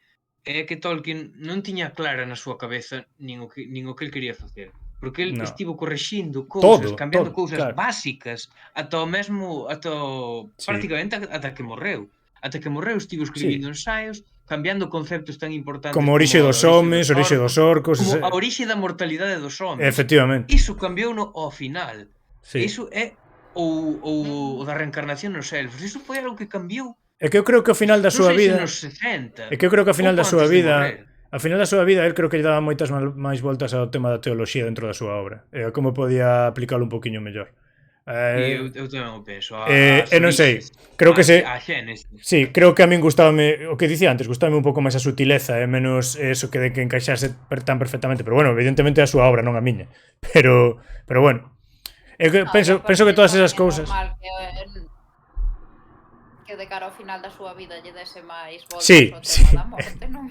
Sobre todo sendo crente e tal, claro, sí. A morte é a vida, realmente. Claro. O tema das orixas, claro, pero a ver, renacer, o sea, cristianismo, non? Sabemos de que vai, estás a piques de morrer, eu tamén pensaría esas cousas. Sí, pero bueno, que... Eu non digo cando estaba as portas da morte, eu digo cando era el xa vello de ter... Claro. Anos. Pero que o tío pasou décadas... Son cousas que pensas. Sí, pero moito antes de morrer, é un tío que pasou décadas mirando cunha escuadra un cartabón as millas que hai de onde as leguas que había de onde a onde. Sí. Claro, eso está ben, joder, está genial, sabes, genial, pero publica un pouco máis, bueno, non sei. E non mencionamos aquí o da... Solta o xa está feito. O da continuación inacabada do... Sí. A continuación do Señor dos Anéis que iba a facer. Sí. Non abrimos ese melón. En serio, non sabía disso. Comezou e desbotouna porque dixo que realmente non facía falta e tal, sí. Dixo que era unha merda. Dixo que non había nada que facer aí. O de Oxford dixo que era unha puta merda e que non a iba a acabar. Que non, esa historia estaba acabada, basicamente. Sí, como se chamaba? Pero realmente está publicada nun dos volumes da historia da Terra Media. El viaje, el camino continúa ou algo así se chamaba. Era un título moi malo. The Journey Goes On ou algo así. Bueno, non sei. Estaba ambientado durante o reinado do fillo de Aragorn. Era como que en Gondor, ao haber paz... The New Shadow, era a nova sombra, era a nova sombra. Sí, a nova sombra. The New Shadow.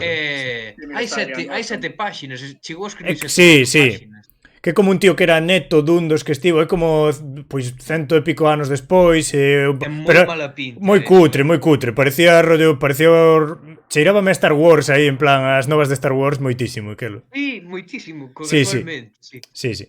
Ese, bueno, pero bueno. En xeralo, incluso o epílogo do Señor dos Anéis ten un pouco de cheiro a cando as series os apéndices, claro, quer dicir, o punto este de Aragorn viviu 60 anos, ten un punto como estas series americanas los que de repente... Sí, o que se di na cuarta idade, sí. Como que se queda paralizada, como que se queda parado o frame e de repente Manolo ao final se convertiu en cociñeiro e viviu moi contento con Manola, sabes? En plan, no, realmente explican o final da compañía. Esa parte explica o final da compañía. Eso sí que eu entendo. Sí, ata o final da compañía. Sobre todo o espírito... O narrativo é un pouco... Sí, pero bueno, ten que cerrar a crónica, ¿no? Que ele é un cronista, ten que cerrar a crónica. É que anticlimático é o de todo o acantonamiento da comarca. Toda esa parte anticlimática, antinarrativa totalmente. Antinarrativa de todo punto. Pero eso sí. Cosa máis antinarrativa da historia. Eso sí que é un acerto das pelis, por exemplo, ves? Sí. O que pasa que, claro, perde o espírito, perde o que quería dicir Tolkien de que a comarca sí que cambiou, e sí que se veu ameazada, Pero gañan outras cousas, Pero as pelis gañan outras cousas. No, pero non son iso. Pero non son iso, porque as pelis... Quero dicir, ti ves que os personaxes, hai a escena esta de que están no bar e míranse fan un brindis e tal, e despois ten que marchar Frodo, todos se entenden, pero tal e cual. É como que a peli... Aí eu penso que a peli fala un pouco do estrés postraumático, tío, dos veteranos de guerra e de historias desas, sabes? Porque chegan a un mundo que non cambiou, pero eles xa cambiaron e non son capaces de vivir a gusto no mundo que cambiou. É o tema da novela, tío. Eso é onde está mal traído a peli, porque precisamente os veteranos de guerra pasaba o mismo que lle pasaba aos reclusos nos campos de concentración. Ti chegabas e estaba todo destruído. O sea, eso pódese ver, por exemplo, en Víctor Frank e El hombre en busca de sentido, que como el sae dos campos de concentración e despois de sobrevivir a todo ese horror atópase con que a muller está morta e con que a obligaron a abortar primeiro. Quero dicir, tes que volver a reconstruir a túa vida de cero. Non tes traballo, non tes reputación, non tes nada, a pesar do horror o que sobrevives. E cos veteranos de guerra pasa algo así. No Hobbit na película está moi ben traído, na primeira, cando... el lle di a Gandalf o de prométesme que vou volver, Gandalf dille no, e se volves non va ser o mesmo, e onde volvas tampouco vai ser o mesmo, vas volver ter que reconstruir para recuperar algo similar ao que tiñas antes. Entón eu aí sí que creo que a película perdeu, porque ademais, por exemplo, nas Dúas Torres sí que me pareceu a min encántame, porque me encantan as batallas, por exemplo, eso, pareceume un exceso de batalla. Nas Dúas Torres eu creo que... O do abismo de Helm é que é demasiado bon todo. A nivel narrativo, además, a narración visual increíble. Sí, a ver, é moi bo, pero sí que é moito tempo, para min é moito tempo de batalla que se podía aproveitar para contar máis cousas, para contar, por exemplo, da comarca. E a min a comarca sí que me parecía importante. De ti volves da guerra e non vas a topar. Pero necesitas un clímax para que a segunda peli remate. Non podes... É todo o contrario. Nas pelis, a guerra nen sequera chegou á comarca, nin souberon o que pasaba. Iso é contrario. Claro, non sei, eu... Puderon tratar de forma diferente. Eu non acabo de estar de acordo tampouco con isto. Falta iso. Eu non acabo de estar de acordo, porque... Igual non a Primeira Guerra Mundial ou a Segunda Guerra Mundial ou volver a territorios que están destruídos e tal, pero que hoxe en día hai moita xente que ten que ver horrores e que logo chega a un mundo... Eu penso, eu que sei, neste caso non é así, porque están volvendo á súa casa, pero penso en refuxiados, penso en soldados de hoxe en día de países do primeiro mundo que teñen que ir a ver cousas moi jodidas e despois volven a sitios que son idílicos realmente. Claro, foi o caso dos ingleses nas guerras mundiais, realmente. Claro. Na segunda non tanto, pero na primeira os ingleses foron ali pasaron as canutas os soldados e os volveron á casa e na Claro, casa estaba... ou dos americanos, que o seu territorio non foi tocado pola guerra, e aquí na peli volven e non poden vivir en paz consigo mesmos, sabes? Xa, pero non sexades inxenuos tampouco, quero dicir, as cousas nunca volven a estar porque, a ver, había unha crise, quero dicir, había unha crise social, económica, Inglaterra estaba pasando moi mal, non era... A nós non, como non nos están chegando as bombas directamente, non nos está afectando. Sí que estaba afectando económica, socialmente, e despois as mensaxes que se mandaban, o bombardeo que había, claro, eu, por exemplo, Na Primeira Guerra non sei se Mundial, sabedes, non. pero en España ia ganando Hitler todo. Xa, pero por exemplo, en España o bombardeo que se facía era que estuvo gañando Hitler ata que de repente perdeu. E tamén estaba ben que perdera. O sea, dun día... Entón, todo eso, quero dicir, nunca, eu creo que nunca atopas, porque ves a realidade e logo ves a visión que está montada sobre esa realidade, ou eso, chegas e atopaste con que non hai un gran recibimento, ou que todo sigue igual, pero ti cambiaches todo. Na volta á comarca non se ve eso. Vese que eles volven como, vale, sobrevivimos, somos os mismos nenos de sempre, aquí ao noso país. No, pero se Sam... Non sei, eu aí vin... Aí falando da... que non son os mesmos eles. Pero que falando na peli, é que falando da peli, Sam, ao final de todo, bueno, creo que Frodo que lle di a Sam directamente, bueno, como reconstrues os pedazos dunha vida, non sei que, non sei canto, e logo lle di, Sam, ti tens que estar enteiro, eu non podo, eu teño que marchar. Entón Sam, o sea, a peli, o último final de todos os que ten a peli, é Sam chegando a casa onde un pico a filla a outra muller e dicindo, bueno, estou de volta, que como por fin estou de volta, todo solucionouse, novamente cun sacrificio dun amigo que ten que marchar porque non ten nada... Quero dicir, sí que se trata ese tema na peli. Eu penso que sí que se trata. O sea, directamente Frodo está destrozado, ten que irse. Eu creo que non, porque...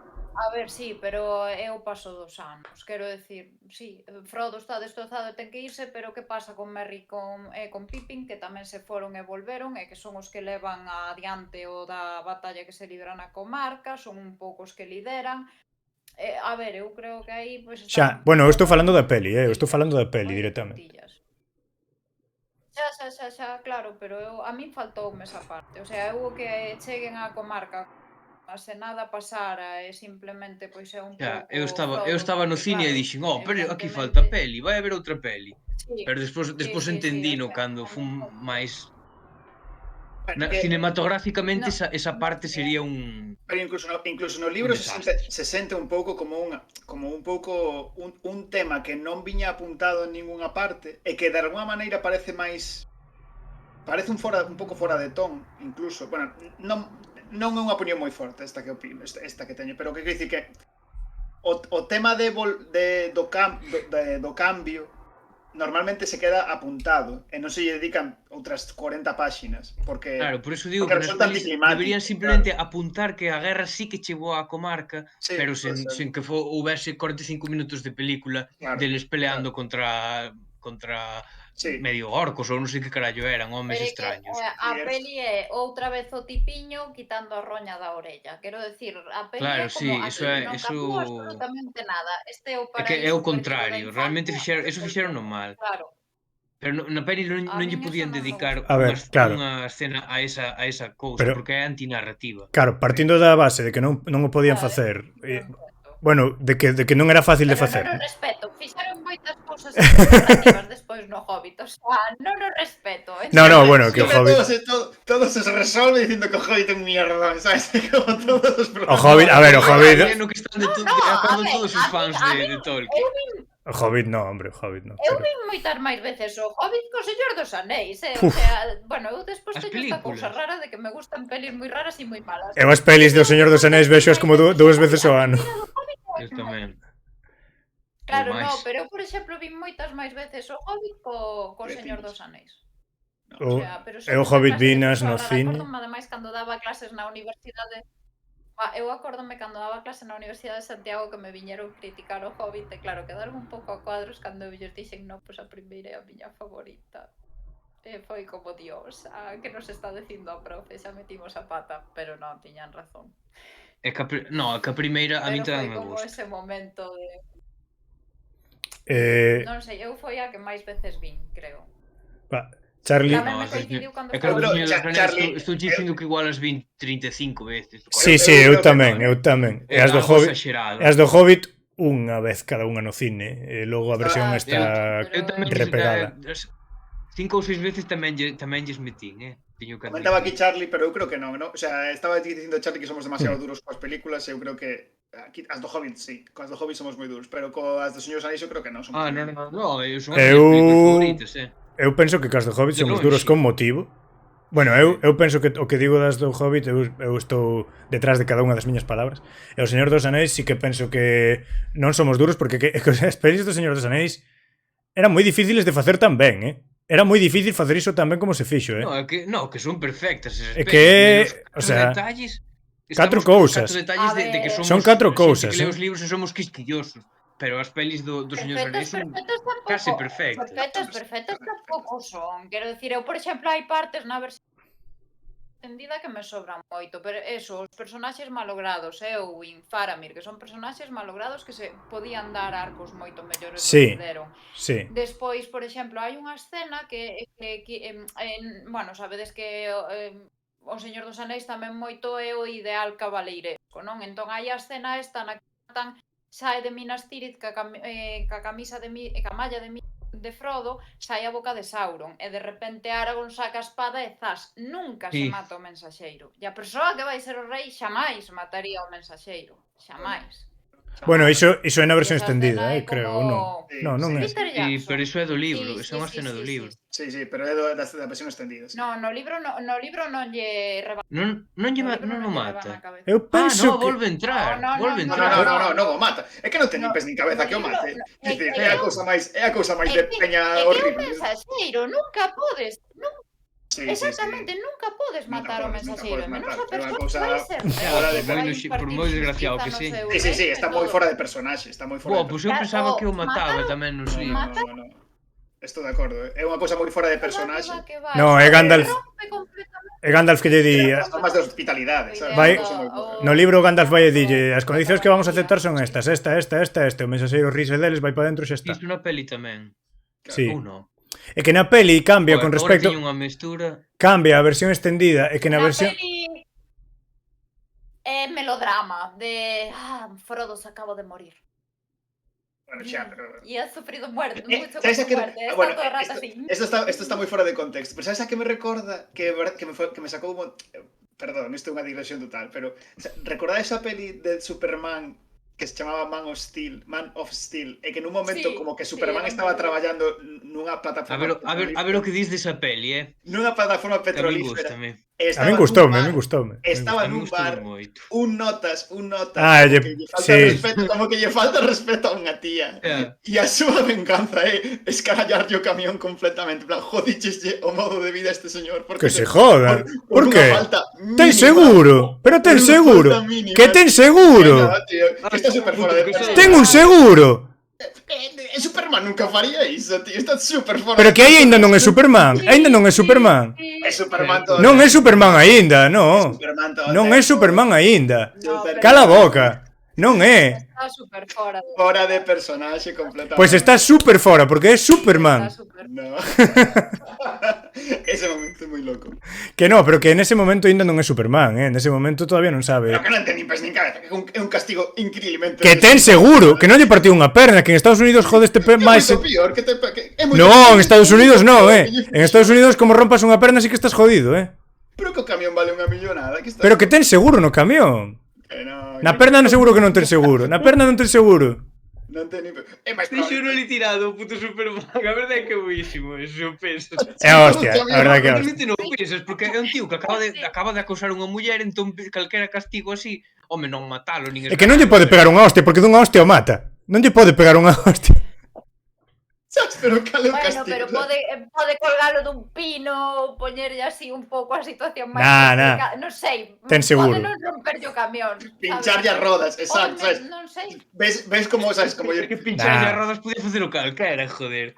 Ves o Superman aí cun coitelo, Pero- rasgando as putas rodas. Ti estás pedindo a Zack Snyder que non teña aí unha escena dun puto camión ensartado con paus, sabes? No, é que sabes o problema, que é Zack Snyder facendo unha escena de humor, non Claro. é o E Zack Snyder non lle podes pedir... Xa. A Zack Snyder non lle podes pedir que se conteña un pouco. Contente, Zack, no? Que tampouco é o seu. Pero é igual, Fai videoclips. Zack Snyder fai como videoclips. É igual, é o mesmo momento que Aragorn índose a perola e matando o tipo este porque, sabes, porque era moi feo, Sí, sabes, sí, que prácticamente porque ademais é como... Sí, Bueno, porque pero- ademais é como... Raca, e ahora de repente... Sí. É que, A ver. É que como... está moi fora de... Hai 4 ou ¿Sabes 5... que acaba de pasar? Hai 4 ou 5 cosas das pelis que eu tamén cambiaría e son esas, pero que realmente as pelis era moi difícil facelas tan ben. E para mostra o que fixeron co Hobbit ou o que van facer coa serie. Que eu quero ter esperanza, pero a ver o que pasa. Perdida.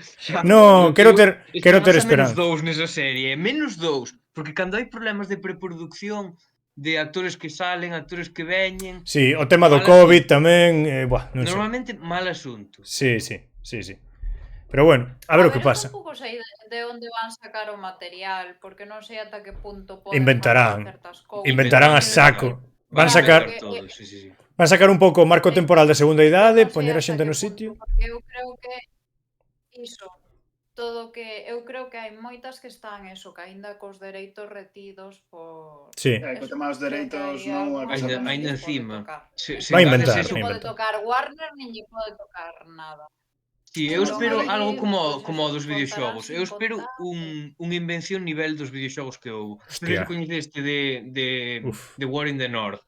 Sí, comentaban alguén no chat antes a Danciño, Ese creo. é malo, para min é o peor xogo Sí. do Señor dos Anéis. Ese é máis outro que é unha traslación do Star Wars Battlefront ao mundo da Terra Media, da terceira idade. Como se chama ese? Ese é moi malo porque está medio a facer, ese está moi mal. Sí, non Ese sei. é moi malo tamén. Pero ese porque máis, o War in the técnicamente North, é que uns técnicamente únicos está dos medio a Señor dos facer. Anéis que non me gustan. Xa, sí.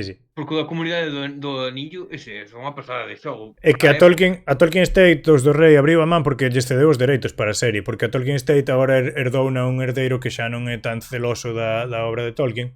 Entón a serie en teoría sí que ten a bendición do Tolkien Estate, pero claro, como os dereitos como de Alba están aí repartidos, pois a ver que fan.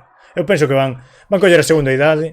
Porque a parte a ver, a empresa que ten os dereitos vais, o sea, vais a amarrar a eles hasta que caduquen Claro. ou hasta que lle paguen o pero- diñeiral. Ese sería o que farías. Van van poñer que si Lindon, que si Eregion, que si Númenor, e van facer unha serie de tramas rollo Juego de Tronos, espero que un pouquiño máis sosegadas co tema do folleteo e tal, porque iso sí que estaría totalmente fora do que é o espírito e tal, pero penso que van a inventar a saco. A ver se inventan con un pouco de gusto, pero eu penso que van a inventar dese pau, A ver se pau non Xogo de espero Tronos. que non poñan un triángulo Celebrimbor, Galadriel, Celeborn, pero se aparecen probablemente vai algo deso, Se vienen Ainda cositas que pronto, se vienen cositas pronto. Sí, eu espero que non, porque deberon aprender algo xa con que isto non funciona no universo de Tolkien coa A ver, terceira do Hobbit. eu teño esperanza de que fagan algo cun pouco de gusto e cun pouco de tento.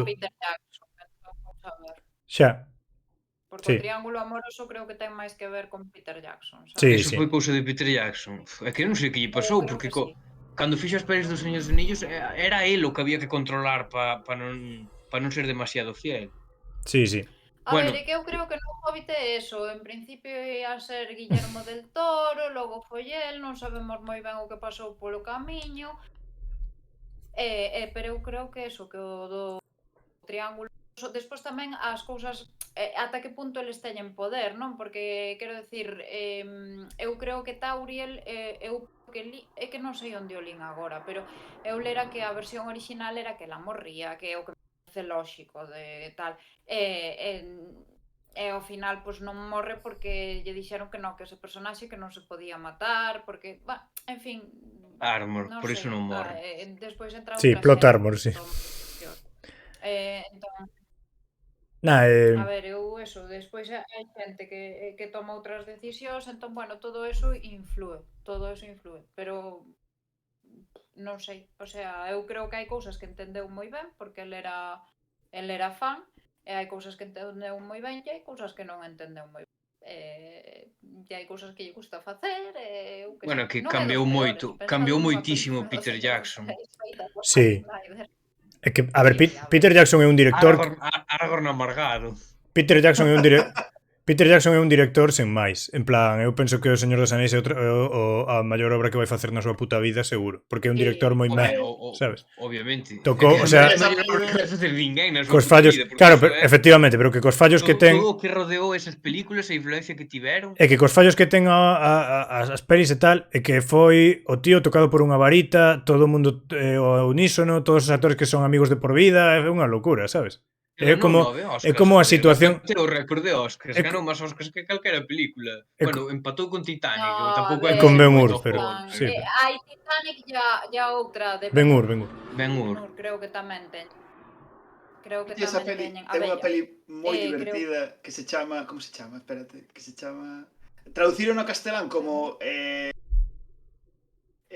perro se come os deberes, o sea, el perro se come os deberes, son unha movida así moi loca, espérate. Que dis, de pelis que ten Peter Jackson?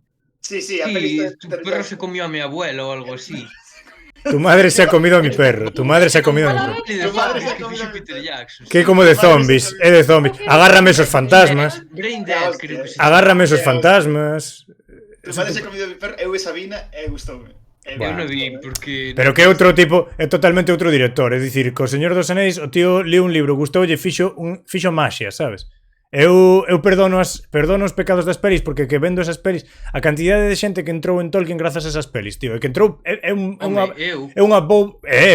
moi boa forma de entrar. Eu vin a comunidade do Anel e foi cando me puxen a ler os libros, que saber como acababa isto, joder. As de Troll Films teño as eu, se alguén as quere podo arrular que teño as 3. As de Troll Films, tío, os vi que teño as 3, baixei nas coares. Escenas. Baixei nas poloares, as de Troll Films. Nos víamolas en YouTube nos recreos do instituto, na sala de ordenadores. Lucía, mas eu vémolas de vez en cando, Flipas. Eran galegos, porque tiñan acento galego. Eran de Coruña, joder. Eran de Abismo de Foz, non sei que. Sí. Eran de pensei que eran de Lugo. No. É graciosísima a escena de cando é a carga dos Rohirrim e van dicindo comarcas de Lugo, como se cada que están no abismo de Helm, están del abismo de Foz, non nos moverán del abismo, que hostia. E a comarca de Penamoa, porque todos os hobbits son gitanos e tal. A ver, eu seime literalmente de memoria o discurso final de Aragorn. É o de Theoden, que vai coas espadas e vai Any wachiwaki, any wachiwaki. Luego, nos cortarán los pies y les daremos manotazos. Nos cortarán las manos y les daremos cabezazos. Nos cortarán la cabeza y estaremos jodidos. Y luego, en plan, ¿qué tengo que hacer? Es brutal, Sería brutal unha entrevista, Unha entrevista con esa xente, tío. Sauron era... pero esa xente cantos anos terá agora mesmo? Non sei, pero sería brutal. Andan polos 40 xa, Mira, eu esa peli teñen que ter mínimo 17, 18 daquela mínimo. Lucía e máis eu comunicámonos así na casa, Comunicámonos con movidas desa peli, o sea, de verdade, o sea... Que Sauron era Bush, tío. Sauron era Bush, no Monte da Ponderosa, e no anel estaba recetado gazpacho. E a cousa máis graciosa do mundo que era que o rei Nazgûl era Julio Iglesias e todos os demais Nazgûls eran Enrique Iglesias. Sí, cantando de... Sí. No, eran a tuna. Non eran a tuna. Eran a tuna na primeira peli. Eran a... Cada vez que se poña sonaba I can be your hero, baby. Pero ese era... Eso non era todos os Nazgûl. Todos os Nazgûl eran a tuna, que sonaba a canción da tuna en latín. Poñía eso tal, era... Que sí. Non me discutas, me cago en todo. No. A canción da tuna en latín. Sí. De verdad. Joder, que fuerte. Somos, como era? Fixeron de Star Wars, fixeron tamén de Terminator 2, e fixeron... No. A mí non me chegou ninguna tanto. Son boas, pero non son tan boas. A discurso de Aragorn era, ¿sabéis esa costra? ¿Sabéis esa costra cuando pasas 10 días sin ducharte que no hay Dios quien la saque? Nosotros somos esa costra. Metidos en la oreja del cerdo del Bush. Despois dicía, me cago en Buda y salía corriendo. ¡Me cago en Buda! Que aparte o tío prendía no R, era en plan, ¡por España! Hago os. Iban por aí. E o Boromir... Era o rei de España e todo o mundo lle... Boromir era o mellor. Mira, Boromir veo a Nel e fai así en plan coa man e oise, ala que bonito. E logo en plan, pois eu vou para axudarte. yo voy que no va a ir el elfo mariquita, no sé qué. Bueno, habrá que ir porque yo soy un dios. E o Aragorn, e o Boromir di, yo iré con vosotros para quitarle el anillo. Me gustó el anillo, yo voy para quitárselo, tal. E a polla, tío. O príncipe gitano en Moria, que cando cae Gandalf empeza "The mama cry in a calling green chica Gandalf". É que Que se joda, tira para atrás. Evidentemente son como 9 horas, porque fixeron as versións extendidas. É unha Sí, mentira de hora. cansa, pero a primeira entra moi ben, A primeira entra moi Cansa moito, cansa, pero Entra ben a primeira porque a primeira é que fixeron con ideas frescas. Sí, Despois sí. completando todo. despois en chorradas, pero Hai moito relleno. buah, a primeira, tío. Ten vales, pero E personaxes como Theoden, tío. pero que é moi tolo a idea de facer eso e que sexa soportable durante 9 horas. Sí, sí, 9 horas, Ten que ser bo, porque senón sería totalmente insoportable. Eu non podo ni soportar unha escena destas como se chaman estas pelis americanas de que son Sí, todo unha parodia. as de Scary Movie, todo Sí. seguido. Casi 300, todas estas, sí. Sí, exacto, toda esa mierda. Eu non soporto nin unha sola escena porque son tan malas. Sí, sí. É uns pícaros da Coruña que terían serían, non creo que fosen maiores de idade daquela. Fixeron algo que Muitísimo máis gracioso, Pero bueno, fixeron probablemente eles así facendo o tonto. Iso tamén fala porque os pavos logo ao final de algunha peli fan, o sea, a ver, fan tonterías e tal ata o final, pero logo din en plan poñen unhas cousas en élfico tal, que vese que os pavos molaballes Tolkien que flipas. Sí.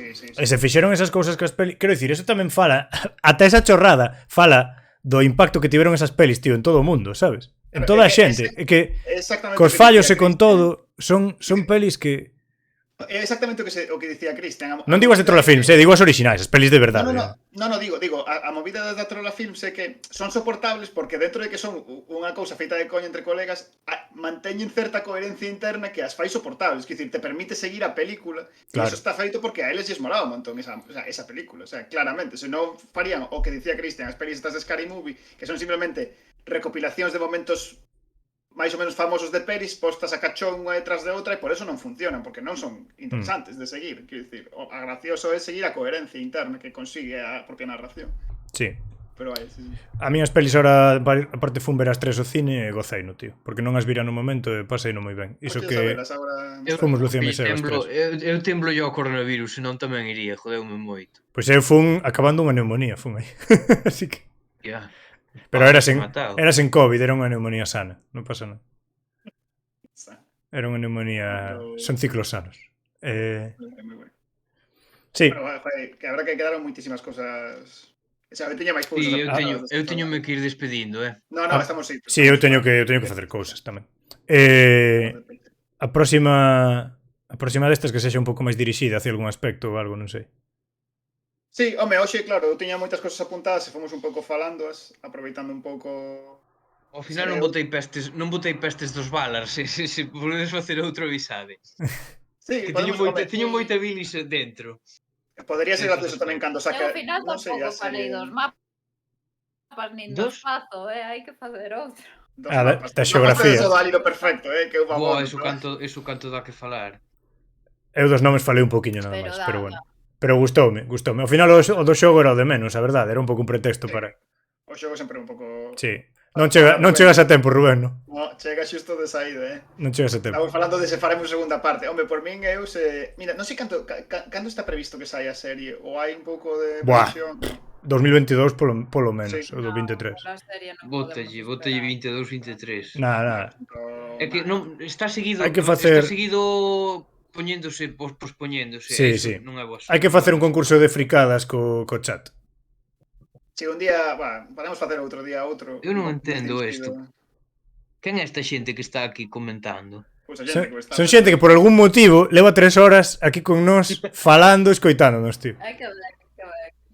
E a que lle desexo que lle aproveiten moitísimo a cena se non cenaron, porque eu vou cenar agora. Sí, vamos indo de pechada. Cristian, mi coña. Cristian, a mí coñécesme. Non coñeces a Bimbo Chungo, joder. Puto Darío, Na súa defensa eu tampouco teño o meu nome nas redes sociais. Non xa. El chiringuito de fricones, tío. Hai que facer aí, en plan, ¿cuánto medía de ancho la torre que había en el tercer piso de Minas Tirith en el año? Así. A de antes de Alba, Esa outra torre, veña, Hostia, que hai os apuntes do A min, Silmarillion. a min pilloume un momento, A profe, aí sabe má vena de profe, de... É que hai moitísimos nomes que se repiten, No, mira. Hai un montón de nomes que se repiten. Claro, como Montón. está todo en Eso sería Sindarin, guai, ademais. Sí, claro. Sí. Pois ese Home, tipo de un H de Reis preguntas... de Gondor. Como? Pues se vamos a ese nivel... Que un H de Reis de Gondor teñen nomes Sí, de elfos da segunda... Joder, idade. literalmente Boromir, Excelion, é que podemos entonces, empezar a dicir para mí, Aragorn é o mismo. segundo do seu nome, tal. Claro, pero non é o mismo, que nos Non é. lugares, que se repitan nos lugares xa eu... Sí. Claro. Claro. É máis significativo, sí. Eu Sí. unha primeira que dixe, había outra Minas Tirith. Que pasou na outra Minas Tirith? Por que repiteu o nome? Bueno, Lorien... Que lle poñas o nome de alguén Lorien, anterior. sí. Lorien é como se chaman os xardíns de mandos. En homenaxe. De Irmo, perdón. Pues De Irmo que é bosque, Lorien. literal, ademais, non é No. como unha palabra xenérica. No, é o nome dun bala que se chama Irmo, pero lle vale. chaman Lorien, Sí. Loz Lorien, supoño que terá a nivel nomenclatura algo que ver e tal, pero Sí. bueno, é unha repetición of sorts. Pero bueno. Claro, ten menos chiche que o de Minas Tirith, iso. Sí, o de Minas Tirith está bastante ben polo tema de que narrativamente tamén conectan de algún xeito, pero sí. Joder, claro, aí no medio da illa esa de Tolkien Garhoth, sí que é que sabes que pasa? Que eu como lin o Silmarillion, a min pásame un rollo co Silmarillion que o lin tan de neno, que moitas cousas teño unha imaxe mental totalmente distorsionada. E penso que esa illa é como unha especie de peñasco no que non hai nada. E hai unha puta torre de vigilancia enorme, sabes? Pero como lin con 9 anos, Sabes con que me pasou a min eso moitísimo tempo? Ata que vin as películas, de feito. Co abismo de Helm. O sea, eu imaginábame o abismo como se fose un precipicio, como claro. se fose un burato na terra. A min pásame cousas así. Abismo, sabes? Estás todo o tempo pensando neso, sabes? A min con cousas que non saen pelis, por exemplo, con todo o Silmarillion, ahora relín o Silmarillion hai menos dun ano e tal, teño unha imaxe moito mellor de certas cousas, pero que hai outras que as teño fixadas na cabeza dun xeito e non se van, sabes? E faime lío ca historia tamén, para moitas cousas non as teño claras por culpa diso, porque o lin non tiña eu 9 anos, tiña a miña irmá 9 anos, tiña eu 14 anos, 13 ou 14 anos. Entón, Eu claro. Minas Tirith non imaginaba para nada como era nas pelis. Realmente En sentido, foron moi literais sí, para construir esa cidade. Sí, fixeron bastante ben. Pero é que eu imaginaba totalmente diferente, porque era a miña imaginación, realmente. Pero mira, aquí dos do Rei pasaba yo mesmo, dicía que o abismo pensaba que era un aburato enorme. Claro, é que, joder, non sei. É que non é o abismo, é o profundo, é que non é o abismo, é que non é unha traducción tamén un pouco así, porque claro, non é pero o abismo. fai referencia tamén ás cavernas. As grutas, claro. Claro. É que non é o abismo, claro. Non é un abismo. Interesante. Deep é o profundo, entón pode ser profundo en moitas direccións realmente. Claro, ese outro, bueno, un tema do que falamos pouco, que teña apuntado, o tema das traduccións, se pensaba falar un pouco tamén deste tipo de cousas, pero bueno. Xa eu digo que quedaron moitas cosas no tinteiro, se outro día vos animades, igual facemos unha segunda parte así. Sí, eu encantado, eu para o que sexa. Eu que menos teño que aportar, o formato que menos lle teño que aportar é a porque a este tipo de formato, e ainda así o paso xeñal. Teño menos que aportar porque realmente eu toda esta disquisición, sabes, filolóxica ou narratolóxica ou todo este tipo de... Eu estou moi a nivel fan aí. Noutras cousas sí que sei que podo aportar máis. Claro. Eu escribín 4 cousas hai moitos anos e desde aquela non volví tocar académicamente a Tolkien. Claro. Son un fan. E son un fan de que igual che leo o libro, o último libro que lín de Tolkien foi hai 2 anos. Claro. O Hobbit que o relín, que o releo de cada pouco. Sí.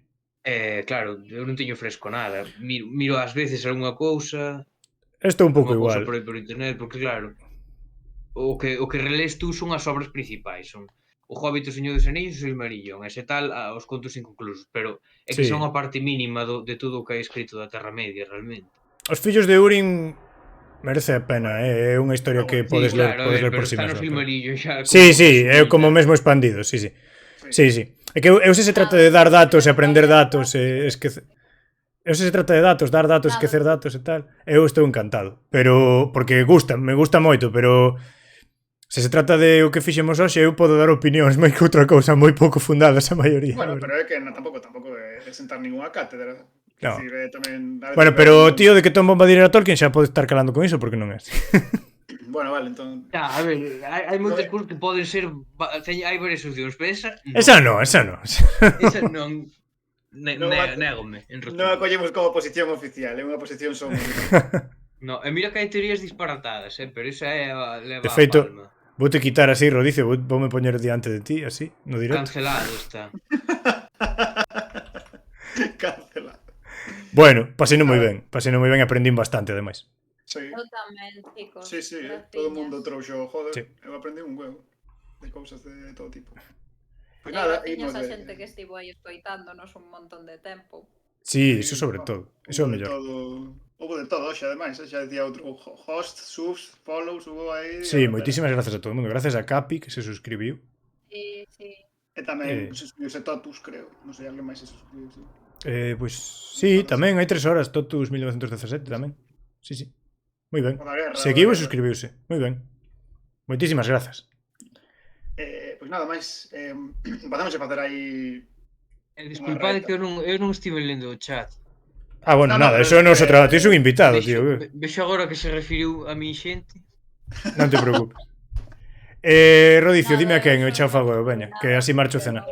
Está o recuncho, podemos facer o recuncho. Venga. Mira, no, está Mariña, que últimamente facemos yo aí... Como é? É que está ao revés, é o nome do revés. Bueno, facer eu, espérate. Teño eu tamén. Bueno, veña, fainote. Xa está. Que se non me lío. Vale, perfecto, pois... Bueno, moitas grazas a todos, a verdade. Eu... Así como se facemos en xogo, tío. Se simplemente hai comentar historias e tal, eu estou encantado. Sí, bueno, a min o xogo... Falando ou escoitando, escoitando tamén, o sea, vamos. O xogo que é unha pena, porque estes xogos están moi guais, pero ao final é machacar botóns para reventar orcos. Entón, bueno, en fin.